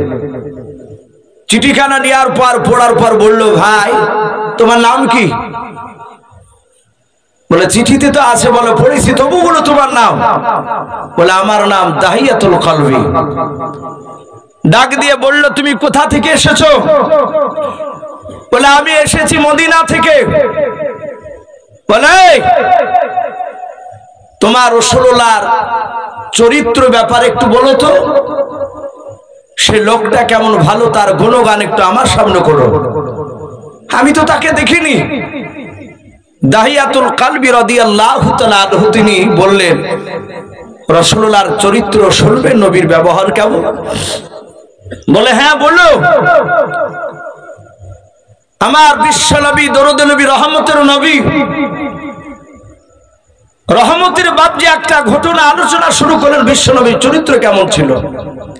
5000 লোক বাবজি সবাই কথা শুনছে। ডাক দিয়ে বলল, আমার বিশ্ব নবীকে মক্কার লোকেরা থাকতে দেয়নি, নবীকে অত্যাচার করে আল্লাহর হুকুমে রাসূলুল্লাহ মক্কা ছেড়ে মদিনায় চলে গিয়েছিলেন। আমার বিশ্ব নবীর বন্ধু আবু বকর বলে, আমি যখন রাসূলের সাথে মক্কা থেকে মদিনা যাচ্ছিলাম রাস্তা দিয়ে, নবী বেশ কিছুটা রাস্তা দৌড়ে যেতেন আর পেছন দিকে এভাবে ঘুরে ঘুরে দেখতেন। নবী কাঁদছেন। বিশ্ব নবীর বন্ধু আবু বকর বলছে, নবী আপনি সামনে যাচ্ছেন আর বারবার পেছন দিকে ঘুরে তাকাচ্ছেন, কাঁদছেন কেন? রাসূল বলছেন, আবু বকর রে, এটা আমার মাতৃভূমি। আমি মক্কার মরুভূমির ময়দানে খেলাধুলা করেছি, ওখানে আমার বাপ চাচারা সব রয়েছে। মক্কার লোকেরা আমাকে চিনতে পারলো না, ওরা আমাকে থাকতে দিল না। আবু বকর বলেন, বিশ্ব নবী এত কাঁদছেন আর দৌড়াচ্ছেন আর পেছন দিকে ঘুরে ঘুরে তাকাচ্ছেন। সেই নবী সাল্লাল্লাহু মক্কা থেকে মদিনায় চলে যাওয়ার পরে সেখানেও বাবজি কলমার দাওয়াত দিছিলেন। আবু জেহেলা শুনেছে যে মুহাম্মদ সাল্লাল্লাহু ওখানে যাওয়ার পরও তার কথাগুলো মক্কা নয় মদিনার লোকেরা সব মেনে নিয়েছে। তারা দলে দলে নবীর দিকে হয়ে যাচ্ছে। আবু জেহেলের ঘুম আসে না মক্কাতে। সে হঠাৎ করে দিনের বেলা লোকজনকে ডেকে বলল, এই বন্ধুরা, কেউ আছো ছদ্মবেশী নিয়ে মক্কা থেকে ছুরা কবরে গুছিয়ে নিয়ে লুকিয়ে নিয়ে গিয়ে মুহাম্মদ সাল্লাল্লাহু আলাইহি ওয়াসাল্লামকে মদিনা থেকে জবাই করবা? হঠাৎ করে একটা বেঈমান দাঁড়িয়ে গেল, তার নাম কিতাবে লিখেছে উমাইর। ওমর ফারুক এই সাহাবা নয়, এই উমাইর আরেকজন নাম। সেই বেঈমান আবু জেহেলের ডাক দিয়ে বলে, আমি ছদ্মবেশ সাজতে পারি, আমি যে কোনো মানুষের বেশ ধরতে পারি। বলে, তাহলে তুমি যাও, তোমাকে মোটা অঙ্কের টাকা দেওয়া হবে। সে একটা ছোরা নিল, ছোরাতে বিষ মাখালো। সে বলল, যেন মুহাম্মদ সাল্লাল্লাহু আলাইহি ওয়াসাল্লামের শরীরে খোঁচা লাগলি সে বিষে জর্জরিত হয়ে যেন সে মারা যায়। আর গর্দনটা মাথাটা কেটে না আসতে পারলো, একটু খোঁচা মেরে সে যেন 2-3 দিনের মধ্যে মারা যায়, ওই রকম বিষ মাখিয়ে নেওয়া হোক। ছোড়াতে বিষ মাখিয়ে নিয়ে লুকে নিল কবরে। কিছু খাবার, কিছু টাকা সঙ্গে নিয়ে বাপজি একেবারে এমন ভাবে যাচ্ছে যেন বুঝতে না পারে নবীর দুশমন যাচ্ছে। সোজা মক্কা নগর থেকে হেঁটে বাপজি মদিনায় পৌঁছাচ্ছে।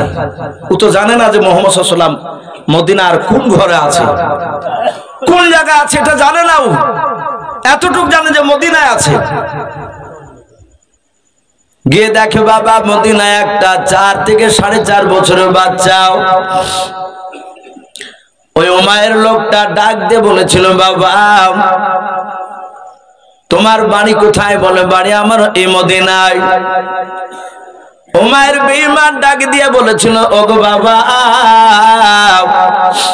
আজ মাস 2 হয়ে গেল, শুনে নাও, মক্কা নগর থেকে একটা যুবক সুন্দর দেখতে, তার নাম মুহাম্মদ রাসূলুল্লাহ সাল্লাল্লাহু তাআলা আলাইহি ওয়াসাল্লাম। ওই লোকটা তোমাদের মদিনাতে এসেছে, সে কোথায় আছে তুমি কে জানো? ওই বাচ্চা ছেলে ডাক দিয়ে বলেছিল, চাচা আপনি ওনাকে লোকটা বলবেন না, উনি আমাদের আখিরি জামানার পয়গম্বর, বলুন সুবহানাল্লাহ। ওই বেঈমান বলে, আমার ভুল হয়েছে, আমার লোক বলবো না। তুমি কি ওকে চিনো? বলে, হ্যাঁ চাচা চিনি, কিছুক্ষণ আগে ওনার দরবারে ছিলাম, ওনার এত মিষ্টি কথা আমার আব্বারা শুনছিলাম, আমরা শুনছিলাম, কিন্তু আমাদের দয়ার নবী বলেছেন, বাবা তোমরা খেলাধুলা করতে চলে যাও। তা আমরা অনেক বাচ্চা ছেলে বেরিয়ে খেলাধুলা করতে চলে এসেছি। ওমর বলল, বাবা কোথায় আছে তুমি বলতে পারবা? বলে, সামনের দিকে চলে যাও। সামনে গিয়ে মোড় পড়বে, ডান দিকে ঘুরে দেখবেন একটা মসজিদ, মসজিদের নাম মসজিদ নববী। ওই জায়গায় আছে আমার বাপ চাচারা, প্রতিবেশীরা কথা শুনছে আল্লাহর নবীজির। বাচ্চা ছেলেটার দিকে কথা শোনার উপর দেখলে এত সুন্দর, আমার উপকার করলো, এ বাচ্চাটাকে কিছু দেওয়া দরকার। পকেট থেকে 5টা টাকা বের করে বললো, বাবা টাকাটা নাও, কিছু খেয়েও খেলে। বাচ্চা ছেলেটা হাত জোড় করে বলেছিল, চাচা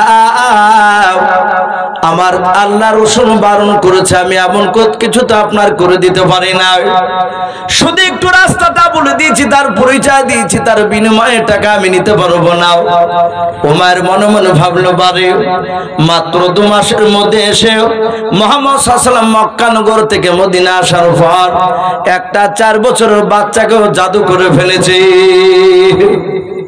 আবু জেহেল তো ওই বুঝাইছে ওদেরকে যে মুহাম্মদ সাল্লাল্লাহু আলাইহি ওয়াসাল্লাম নবী নয়, সে বড় জাদুঘর।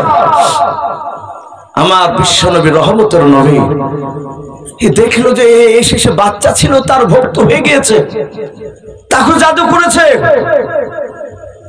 বাচ্চা ছেলেটা চলে গেল।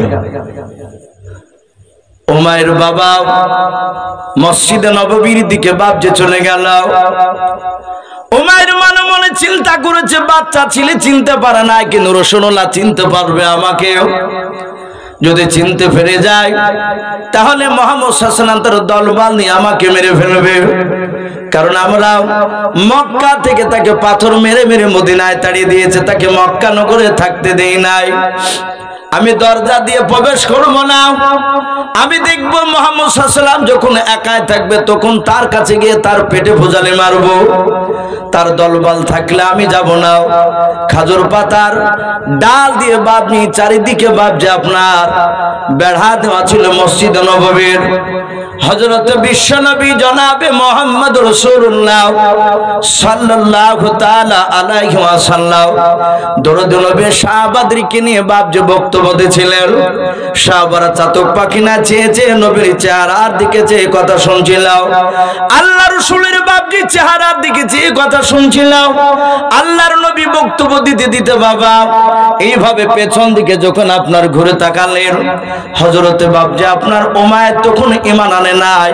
এই উমাইর বাবা খাজুরের পাতা বাপ যে এইভাবে ফাঁক করে বাবা ফাড়ে দিয়ে আল্লাহর নবীজিকে দেখছিল, একা আছে না দলবল নিয়ে আছে। যাহাতে বাপজি নজর করেছে আর বিশ্ব নবী নজর তার বাপজি চোখের দিকে পড়ে গিয়েছে। আল্লাহর নবী চিনতে পেরেছে, এই সেই তো আমার প্রতিবেশী চাচা নয়, চাচাই তো ভাই উমাইর এসেছে আমার কাছে দেখা করতে, আমাকে 2 মাস ধরে দেখতে পাই না, মনে হয় তার ভালো লাগে নাই, আমাকে দেখা করতে এসেছে। নবী তো জানে না যে তাকে বাপজি জবাই করার জন্য এসেছে ছদ্মবেশে। আল্লাহ রাসূল ডাক দিয়ে বলেন, ওরে আমার সাহাবারাও, যা তোমরা এখন বাড়ি চলে যাও। সাহাবারা বাপজি নবীর কথা শুনে বাপজি হাঁটতে শুরু করে দিলেন। সাহাবারা একবার সামনের দিকে পা ফেলে, পেছন দিকে নবীর দিকে ঘুরে তাকায়। আল্লাহর নবী বলেন, সাহাবারা আমি তোমার পয়গম্বর রাসূল বলছি তোমরা চলে যাও। সাহাবারা চলে গেলেন।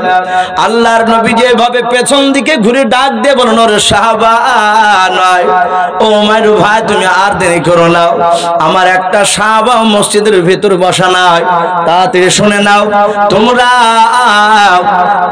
তুমি মসজিদের ভিতরে চলে আসো। আল্লাহর নবী দরদি নবী জনাবে মুহাম্মদ রাসূলুল্লাহ সাল্লাল্লাহু তাআলা আলাইহি ওয়াসাল্লাম বিশ্ব দরদি নবী আমার ডাক দিলেন। ওমর বাবা দরজার কাছে আসার পর এক পা ডান পাটা বাপ যে আপনার দরজার ভিতর ভরার পর ডান দিকে বাম দিকে দরজার দিকে বাপ যে ওকে মেরে দেখছে। সে মনে মনে ভাবছে, মনে হয় মুহাম্মদ সাল্লাল্লাহু আলাইহি ওয়াসাল্লামের দলবল হয়তো লুকিয়ে আছে দরজার আড়ালে। আল্লাহর রাসূল বলেন, ওগো আমার ভাই, আমার কোনো সাহাবারা নাই, ভয় করো না, তুমি নির্ভয় তুমি আমার কাছে চলে এসো। কাছে চলে গেল। ওমর মনে মনে ভাবছে, এ তো সুবর্ণ সুযোগ পেয়ে গিয়েছে, আমাকে কাছে ডাকলো। কাছে যাওয়ার পর আল্লাহ রাসূলকে বাপজি মারার জন্য বাবা একেবারে নিশানা করে নিয়েছে, নবীকে এবারে হাত পেয়ে যাব। যাহাতে ভুজালিখানা বাবা ছোড়াখানা বাপজি বিস্মাখানা ছোড়াখানা বের করতে যাবে। আল্লাহর নবী ডাক দিয়ে বলেন, ভাই তাড়াতাড়ি বললো, আমার 2 মাস হলো মক্কা ছেড়ে আসা। ওরে উমাইর ভাই তাড়াতাড়ি বললো, তোমার আব্বা মা কেমন আছে একটু খুলে বলো। হযরত বাপজি উমাইর আর ছোড়াখানা টানলো না। উমার বাপজি আশ্চর্য হয়ে গেল, যেই লোকটাকে পাথর দিয়ে মেরেছিলাম ওই লোকটাকে মক্কাতে থাকতে দিই নাই, আর সেই লোকটা আমার আব্বা বিছানায় পড়ে আছে। আমার আব্বা মার কথা জিজ্ঞাসা করেছে। আল্লাহ রাসূল ডাক দিয়া বললেন, ওরে আমার উমর ভাই, বলো পাড়ার অমুক চাচা কেমন আছে, অমুক ভাই কেমন আছে, অমুক খালামা কেমন আছে। বললাম উমর বাপজি রসুলের চেহারার দিকে চেয়ে আছে, আর বাপজি ছোড়াখানা টানতে পারলো না, আল্লাহর নবীজির ব্যবহার দেখে থাকতে পারলো না। উনি সঙ্গে সঙ্গে বাবা ছোড়াখানা বের করে নবীজির কাছে বলছেন, হুজুর এই ছোড়া দিয়ে আপনাকে না চিনার কারণে মারতে এসেছিলাম, আপনার বুকে ছোড়া মারবো বলে মাথা কানা কেটে নিয়ে যাবো বলে এসেছিলাম, ছদ্ম বেজরে এসেছিলাম। ওগো ভাই, চিনতে পেরেছে তুমি আখিরি জামানার রাসূল পয়গম্বর, এত বড় কষ্ট দেওয়ার পর তুমি বলো নাই মক্কা নগরের মানুষকে বারবার জিজ্ঞাসা করছো অমুক মানুষ কেমন আছে, তমুক মানুষ কেমন আছে। বললাম আল্লাহ রাসূলের বাপজি দরবারে হাত দুখানা ধরে দিয়া নবীজির কাছে হাত দিয়ে বলছেন, নবী গো আপনার কলমা পড়ে নেন, কলমা লা ইলাহা ইল্লাল্লাহ, একটু মহব্বত পড়ুন, লা ইলাহা লা ইলাহা ইল্লাল্লাহু মুহাম্মাদুর রাসূলুল্লাহ সাল্লাল্লাহু তাআলা আলাইহি ওয়াসাল্লাম। এইভাবে বাপজি রাসূলুল্লাহ 2 থেকে 3টা ঘটনা শোনালো। দাহিয়াতুল কলবি বাপজি কথাগুলো শোনার পরে ডাক দিয়ে বলল, তুমি কি উদ্দেশ্য নিয়ে এসেছো? বলে চিঠিতে তো লেখা আছে।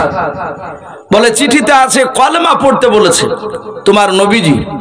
বিশ্ব নবী বললেন, হ্যাঁ কলমাটা। নবী সাহাবা দাহিয়াতুল কলবি বললেন, এই কলমাটা আপনাকে পড়া লাগে। 5000 লোক চিৎকার করে বলল, ওগো বাদশাহ নামদার, একে জবাই করে দাও। এত বড় স্পর্ধা সে মদিনা থেকে বাহারাইন নয়, এই রোম দেশে সম্রাটকে এসে বলছে যে কলমা পড়তে। আমাদের বাপদাদা ধর্ম বাতিল করে দিতে বলছে, কে জবাই করে দাও। দাহিয়াতুল কলবিকে জবাই করতে সবাই বলল। আর অমনি সম্রাট হেরাক্লিয়াস বলে, এই প্রজারাও সবাই চুপ করে বসে যাও, একে জবাই করতে হবে কি না হবে সেটা আমি চিন্তা ভাবনা করে দেখছি। সবাই চুপ করে যাও, কে কথা বলবে না, আমি এখন এর সঙ্গে কথা বলবো। সামনে বাপজি দাঁড়িয়ে আছে দাহিয়াতুল কলবি, ডাক দিয়ে বলল, তোমাদের নবী মদিনাতে জন্ম নিয়েছে? কোন পাড়ায়, কোন গ্রামে? দাহিয়াতুল কলবি ডাক দিয়ে বলেন, নবীজি মদিনায় জন্ম নেয়নি। বলে কোথায়? বলে তিনি জন্ম নিয়েছেন মক্কাতে, কুরাইশ বংশে। হেরাক্লিয়াস বলল, সে বেঁচে আছে? বলে হ্যাঁ। বলে সে আছে এখন বর্তমান কোথায়? বলে মদিনায়। জন্ম কোথায়? বলে মক্কায়। বলে ঠিক আছে। বলে আমার প্রজারা, একে বাদ দড়ি দিয়ে, খাজুর গাছের ছোবার পাকানো দড়ি দিয়ে বাপজি দাহিয়াতুল কলবির হাত দুখানা ধরে, পা দুখানা ধরে বেঁধে ফেলল। বাঁধার পরে বলল, বেশি নাই 10টা যুবক সৈন্য দাঁড়িয়ে যাও। হেরাক্লিয়াসের 10টা সৈন্য দাঁড়িয়ে গেল। বলে হুজুর কি করতে হবে বলুন। বলে রোম দেশের বাজারে যাও। আপনাদের যেমন এই বালিঘাট ব্রিজটা একটা বেশ বাজার, আমাদের সকল আপনাদের সকলের যেমন বহরমপুর আমাদের বড় বাজার। বলে রোম দেশের সম্রাট বলল, 10টা সৈন্য এক্ষুনি তুমি আমার রোম দেশের বাজারে চলে যাও। বলে জাহাপানা গিয়ে কি করব?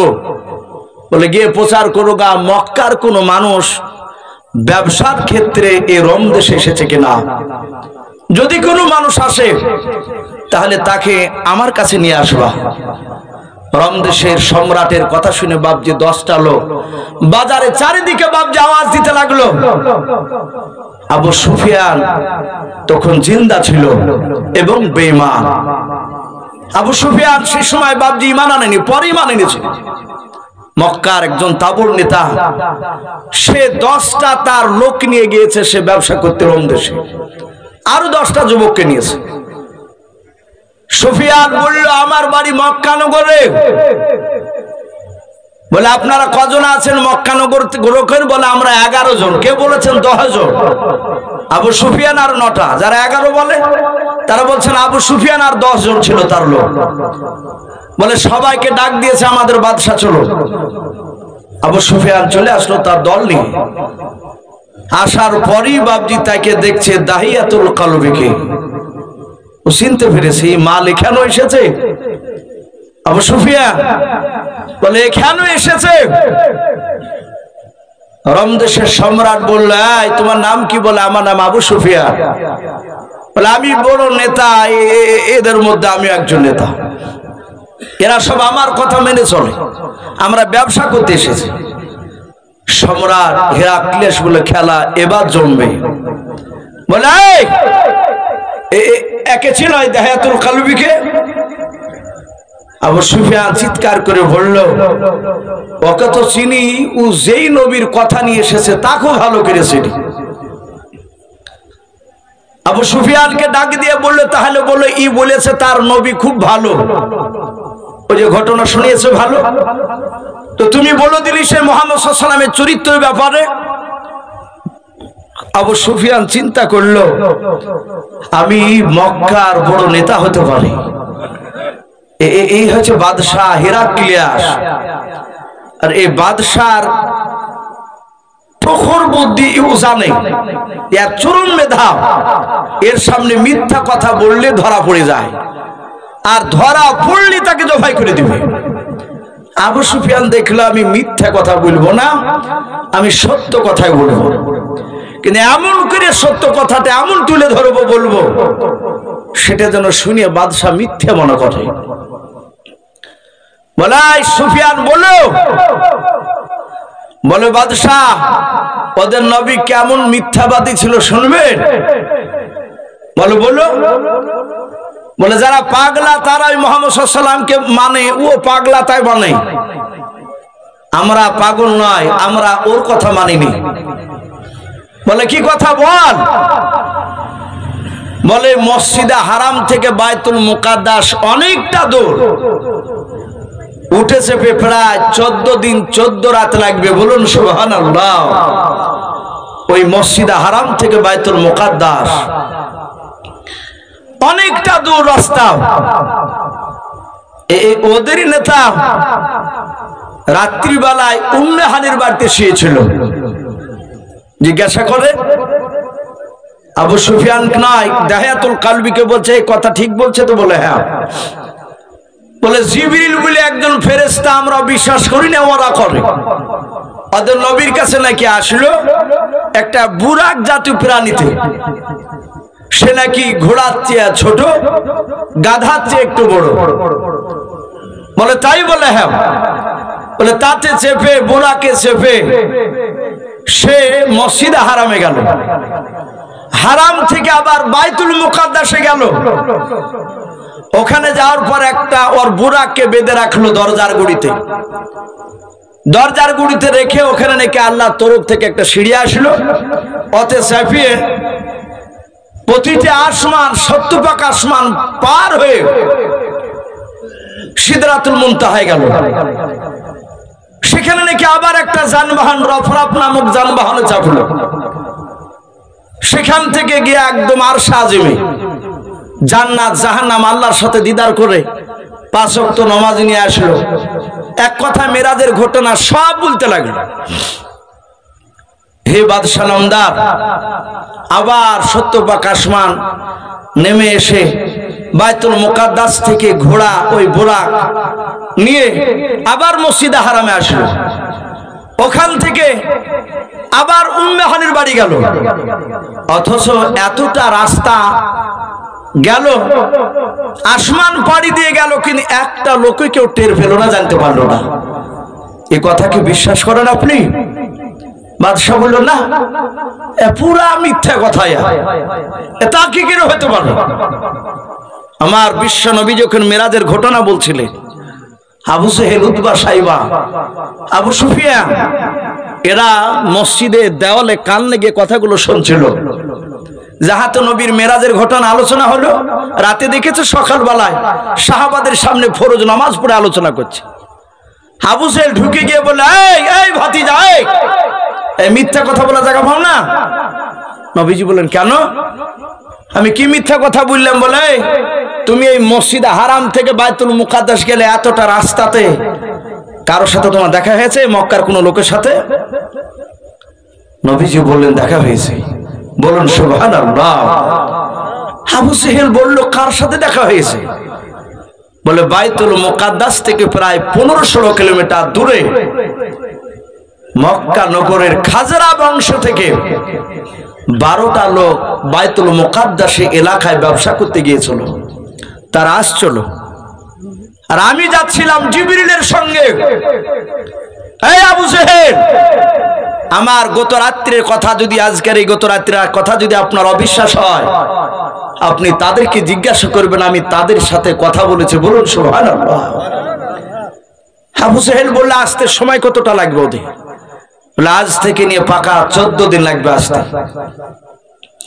আবু জেহেল 14 দিন ধরে অপেক্ষা করার পর ওই লোকদের কাছে গিয়েছে। বলল ভাই, আজ থেকে নিয়ে 14 দিন আগে কে বাইতুল মুকাদ্দাসের রাস্তায় যেতে গিয়াও তোমাদের সঙ্গে কি মুহাম্মদ সাল্লাল্লাহু আলাইহি ওয়াসাল্লামের দেখা হয়েছিল? বলাও।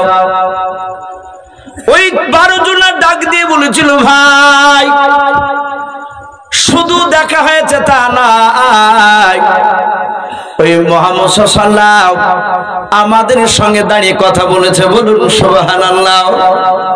এত বড় প্রমাণ পাওয়ার পর আবু জেহেল বেঈমান ভাবছে নবীর উপর কলমা পড়ে নাই। আল্লাহর নবী জনাবে মুহাম্মদ রাসূলুল্লাহ সাল্লাল্লাহু তাআলা আলাইহি ওয়াসাল্লামের কথা ভাবছে আবু সুফিয়ান আলোচনা করলো মেরাজের।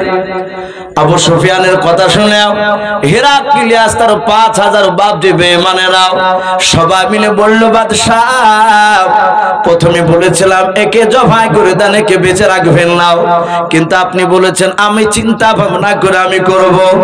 ও বাদশাহ নামদার, এত বড় যাদের নবী মিথ্যা কথা বলতে পারে, এর কথা কি নবী বলে মানা যায়? কলমা কি মানা যায়? বলে দাও।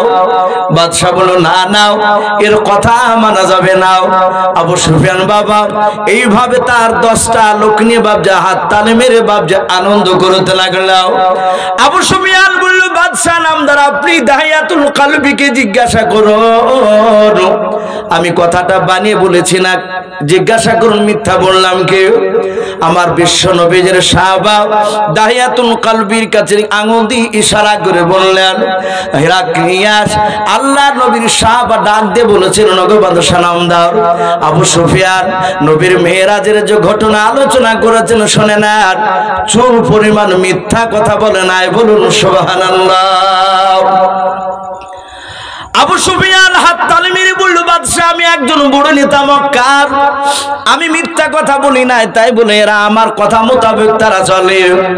বলল বাদশাহ ওকে জবাই করে দেন, ওকে বেঁচে রাখবেন না। আবু সুফিয়ানের কথা শুনে 5000 লোকের কথা শুনে একমত হয়ে গেল। হেরাক্লিয়াস বলে ধরে নিয়ে সামনে জবাই করতে হবে, জাহাত বাবজি জল্লাদেরা জবাই করতে যাবে। ওই সময় বাবা হেরাক্লিয়াসের দরবারে 5000 লোকের মধ্যে থেকে বাবা পেছন দিকে একটা বৃদ্ধ মানুষ প্রায় বাপনি 100-র উপরে বাপজি বয়স হয়েছিল। কোন মুফাসসিরিন কিরাম লিখেন 93 পর্যন্ত বাপজি বয়স হয়েছিল।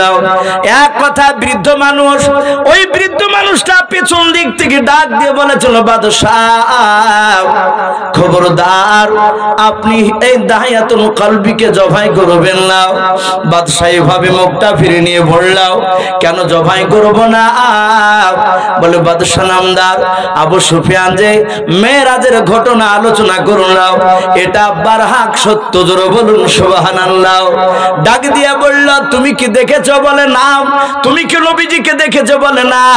বলে নবীর সাহাবাকে এর আগে দেখেছিলে? বলে না। বলে বাদশাহ নামদার আবু সুফিয়ানকে বলেন যে মেরাজের রাত্রিতে মুহাম্মদ সাল্লাল্লাহু আলাইহি ওয়াসাল্লাম মক্কা থেকে মসজিদে হারাম থেকে বাইতুল মুকাদ্দাস গিয়েছিল, ওটা আরবিতে কি মাস ছিল আপনি একটু জিজ্ঞাসা করার। আবু সুফিয়ান চিৎকার করে বলে আরবিতে মাস ছিল রজম মাস? বলে তারিখটা জিজ্ঞাসা করেন। বলে তারিখ ছিল 27 তারিখ, 27 রজব। ডাক দিয়ে বলে বাদশাহ বারহাক সত্য কথা। বাদশাহ হিরাক্লিয়াস এইভাবে বাপজি ঘুরে গালে হাত দিয়ে বাপজি চিন্তা করে করে কথাগুলো শুনছিল, মনোযোগ সহকারে বাপজি শুনছিল আর প্রশ্ন করেছিল। বলে বাবা তুমি চিনতে পারলে কি করে? বললাম এই যে নবী মেরাজে গিয়েছিল এ কথা তুমি সত্য বলে তুমি স্বীকার করেছ, তুমি সার্টিফাই দিয়েছো, তুমি বলছো বারহাক এটা সত্য ঘটনা, এর প্রমাণ কি করে তুমি দিলে তুমি বলো। বলে বাদশাহ নামদার আপনার দরবারে আমি এক না দুই নাই, প্রায় 10 বছর আগে আমি আপনার কাছে নাই, প্রায় মোটামুটি আজ 1 বছর আগে আপনার দরবারে আমি এসেছি। বলে হ্যাঁ। ওগো বাদশাহ নামদার শুনে নেন, আমার বাড়ি কিন্তু আপনার এই রোম দেশে ছিল না, আমার বাড়ি ছিল বাইতুল মুকাদ্দাসে ফিলিস্তিন এলাকায়। ও বাদশাহ নামদার আমার মেধা আমার বুদ্ধি দেখে আপনি আমাকে মোটা অঙ্কের টাকা দিব বলে আপনি আমাকে কিনে নিয়ে এসেছেন, আপনার দরবারে আপনি আমার কাছে যুক্তি নেন, পরামর্শ নেন। বলে হ্যাঁ। ও বাদশাহ নামদার আমি আপনার দরবারে আসার আগে হে বাদশাহ ফিলিস্তিনের মানুষেরা আমাকে জ্ঞান দেখে, আমার বুদ্ধি দেখে, আমার মেধা দেখে তারা সবাই মিলে ওই মক্কা নগর নাই ওই বাইতুল মুকাদ্দাসের আমার মুআত্তালি করেছিলেন। বলুন সুবহানাল্লাহ। ওই মসজিদের দেখাশোনা করা, তালা মারার দায়িত্ব আমার ছিল। ও বাদশাহ নামদার সেই সময় যা ইবাদত ছিল বাইতুল মুকাদ্দাসে, ওই সময় ইবাদত করতাম, রাত্রি বেলায় নফল ইবাদত করতাম, ফজর সময় ভোরবেলা আবার এসে 2 রাকাত নামাজ আমার দেশের মানুষরা পড়তো, আমি পড়তাম। ও বাদশাহ নামদার রাত্রি বেলায় মক্কার নাই ওই ফিলিস্তিনের বাইতুল মুকাদ্দাসের আশপাশের মানুষেরাও তারা সবাই মিলে তারা রাত্রি বেলায় নফল ইবাদত তারা ওই মসজিদে করতো বাইতুল মুকাদ্দাসে। ও বাদশাহ নামদার সবাই মিলে নামাজ পড়ে যখন তারা বাড়ি চলে যেত, বাড়ি চলে যাওয়ার পর ও বাদশাহ নামদার আমি সবারই শেষে চলে যেতাম। বাদশাহ শুধু আমি একাই বেরিয়ে যেতাম না, আমি বেরোনোর আগে বাইতুল মুকাদ্দাসের দরজাগুলো এক এক করে আমি বন্ধ করে দিতাম। ওগো বাদশাহ নামদার এটাই ছিল আমার কাজ, বন্ধ করে তালা মেরে দিয়ে চাবি নিয়ে আমি বাড়ি চলে যেতাম। আবার সকালবেলায় সব মানুষের আসার আগে যেহেতু আমাকে দায়িত্ব দিয়েছিল আমি সবার আগে এসে বাইতুল মুকাদ্দাসের দরজাগুলো আমি এসে খুলে দিতাম। আবার সবাই মিলে দল বেঁধে আমরা ইবাদত করতাম, নামাজ পড়তাম। ও বাদশাহ নামদার সেদিন আরবিতে রজব মাস এবং 27 রজব ছিল, 27 তারিখ ছিল।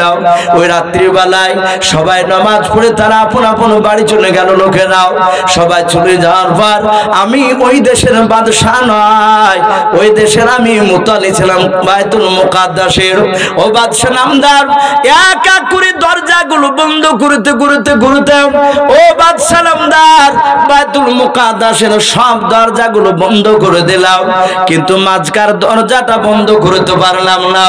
ওগো বাদশাহ নামদার এত চেষ্টা করে আমি দরজা ফেরাতে পারলাম না। ওই গভীর রাত্রি বেলায় আমি সোজা দৌড়ে চলে গেলাম বাইতুল মুকাদ্দাসের আশপাশে যারা বাড়ি ছিল সে বাড়ি লোকদেরকে ডাকতে। এক নাই দুই না বাদশাহ 10 থেকে 12টা যুবক ছেলেকে ডেকে নিয়ে আসলাম। সব যুবক ছেলেরা আসলো, আসার পর বলো হুজুর কি ব্যাপার আপনি আমাদেরকে ডাকলেন কেন? দেখবেন এলাকার মৌলভী সাহেব আপনি আশপাশের যুবকদেরকে ডাকলে অনেক সময় কাজ করতে ছুটে যায়। বললো যুবকেরা বললো হুজুর কেন ডাক দিলেন? বললো যুবক বাবারাও এই দরজা খানা লাগাতে পারি নাই, দরজা সবগুলো বন্ধ করা হয়েছে, কিন্তু মসজিদ বাইতুল মুকাদ্দাসের মাঝখান দরজা লাগানো যায় না। যুবকেরা ধাক্কা দিয়ে দরজাটা তোমরা বন্ধ করে দাও। হে বাদশাহ রোম দেশের হেরাক্লিয়াস বাদশাহ 10 থেকে 12টা যুবক সবাই মিলে ধাক্কা মারতে লাগলাম। বাদশাহ এত জোরে শক্তি ব্যয় করলাম ওই দরজাটা চুল পরিমাণ হিলাতে পারলাম না। ওগো বাদশাহ নামদার ওই দরজা না হয়ে যদি কোনো পাহাড়কে যদি ধাক্কা মারা হতো আমার মনে হয় পাহাড় খানা লড়ে যেত, এত যুবকরা ধাক্কা দিয়েছিল, কিন্তু পারা গেল না। যুবকেরা ডাক দিয়ে বলেছিল, হুজুর আমাদের মনে হয় ধারণা ছাদ নিচু হয়ে দরজাতে চাপা লেগে গিয়েছে, চাপ লেগেছে, তাই জন্য দরজা হিলে নাই। ও হুজুর বাড়ি চলুন।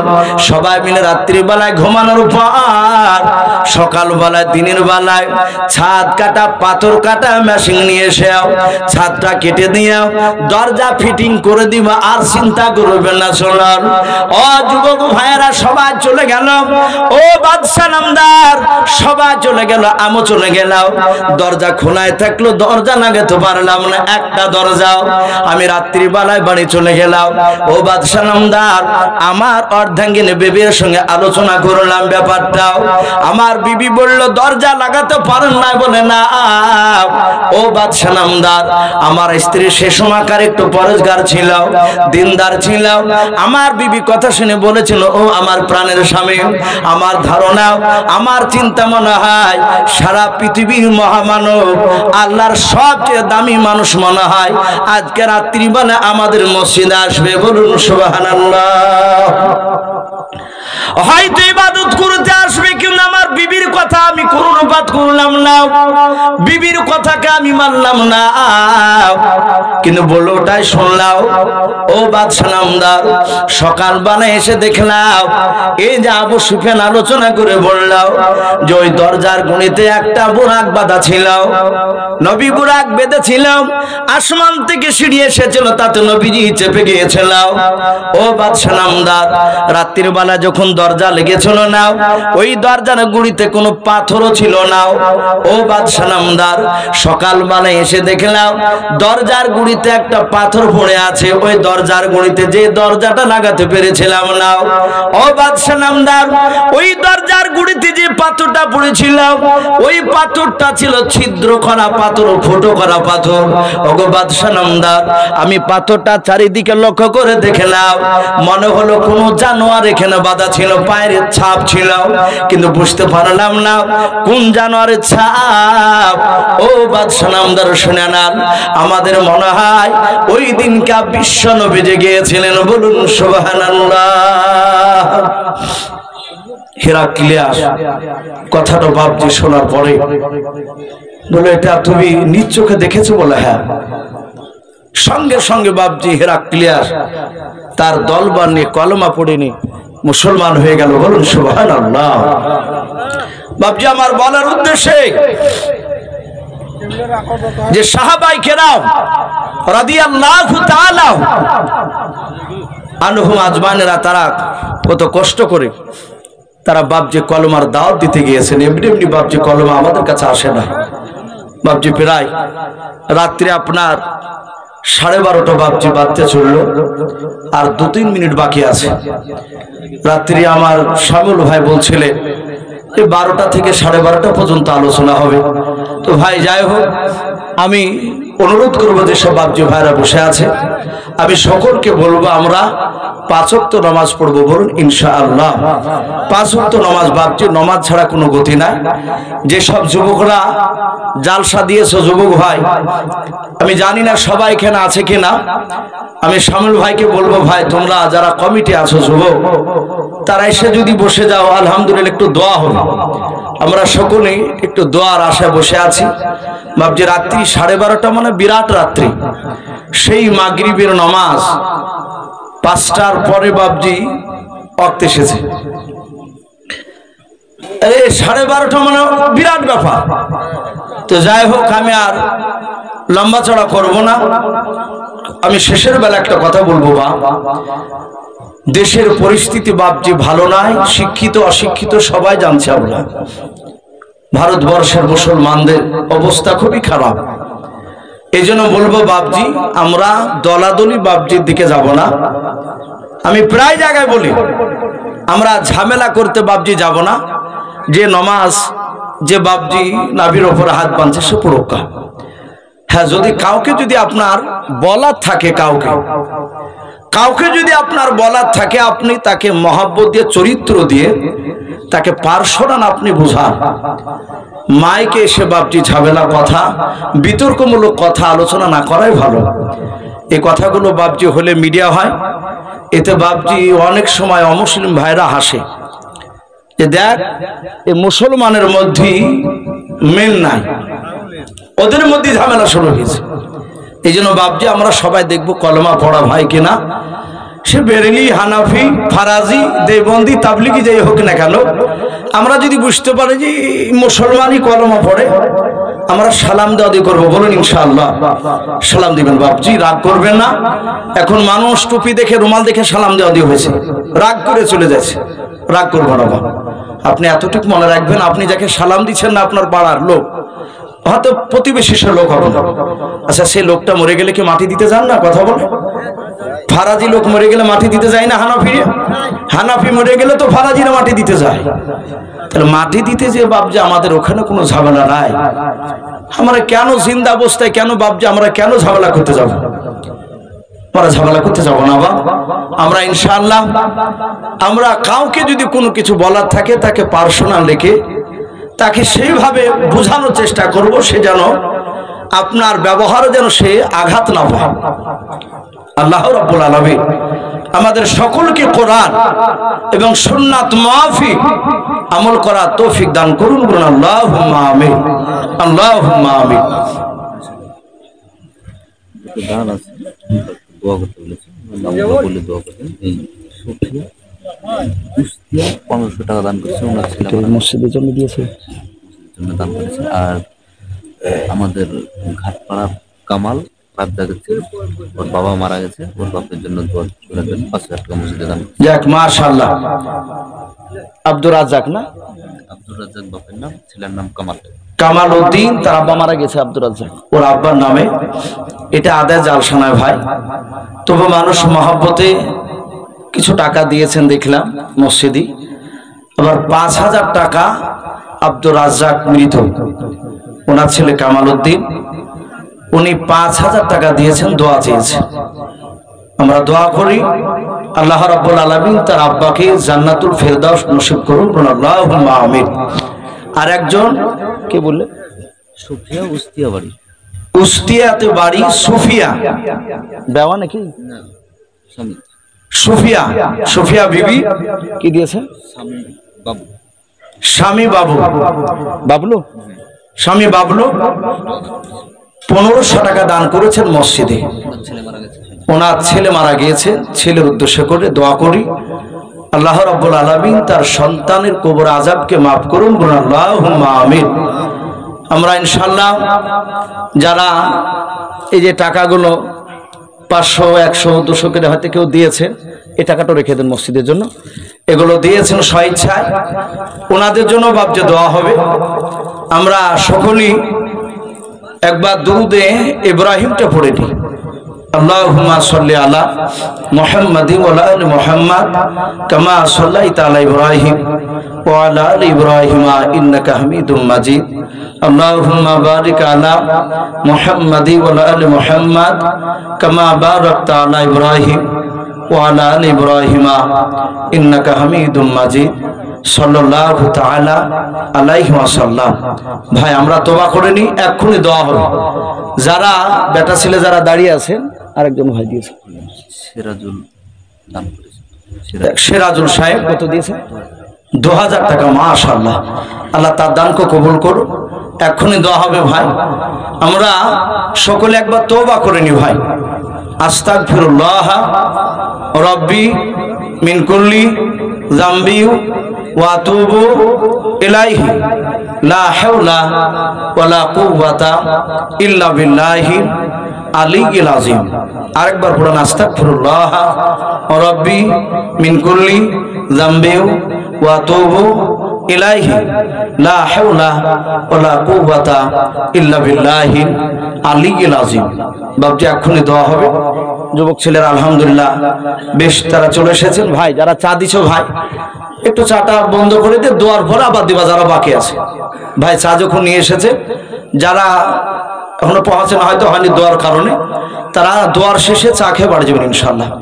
ভাই এক্ষুনি দোয়া হবে। আমি একটা কথা বলি, এই শামিল ভাইয়ের উৎসাহ আছেন ওনারা, আমিও একটা মাদ্রাসায় বাপজি পড়াই, ধনাইপুর রুহার পাড়া বলে একটা মাদ্রাসা আছে নদীর ধারে, ওই মাদ্রাসায় পড়ায়। আপনারা বেশ আমাকে খুবই ভালোবাসেন, এই গ্রামের মানুষ, কয়েকবার নিয়ে আসা হলো, জানি না আগামীতে আল্লাহ কতবার আর নিয়ে আসা হবে। তো যাই হোক, রমজান মাসে হয়তো কোনো সময় বাপজি ওই মাদ্রাসা থেকে হয়তো আসতে পারে আপনাদের কাছে। মাদ্রাসা যেহেতু বিদেশে ছেলে তাদেরকে খাওয়ানো হয়, যেমন চন্দ্রহাট বড় একটা মাদ্রাসা আপনাদের, আমাদের ওখানেও বেশ কিছু ছেলে বোর্ডিং এ খায়। তো যাই হোক, যেহেতু বাপজি এটা আদায় জালসানায়, তো আলহামদুলিল্লাহ আপনারা যথেষ্ট মসজিদে দিয়েছে আদায় জালসানা। তা আমি বলবো যে সব বাপজি ভাইরা আছেন, মা বোনেরা যারা আছে, ভাই যেহেতু মাদ্রাসা তো পাবলিকে দানি চলে, এই জন্য বাপজি এটা বলেন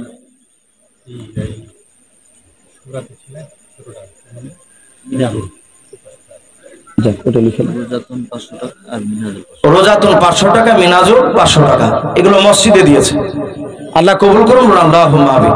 তা আমি বলছিলাম ভাই 500, 1000 না, দোয়ার শেষে বাপজি যদি 2 খান চালের বস্তা টাকা হয়, তাহলে ছেলেদেরকে নিয়ে যে বাপজি খাওয়ানো হবে। যেহেতু আমি একজন মাদ্রাসার বক্তা হিসাবে কমিটির লোক বারবার করে অনুরোধ করা আমাকে।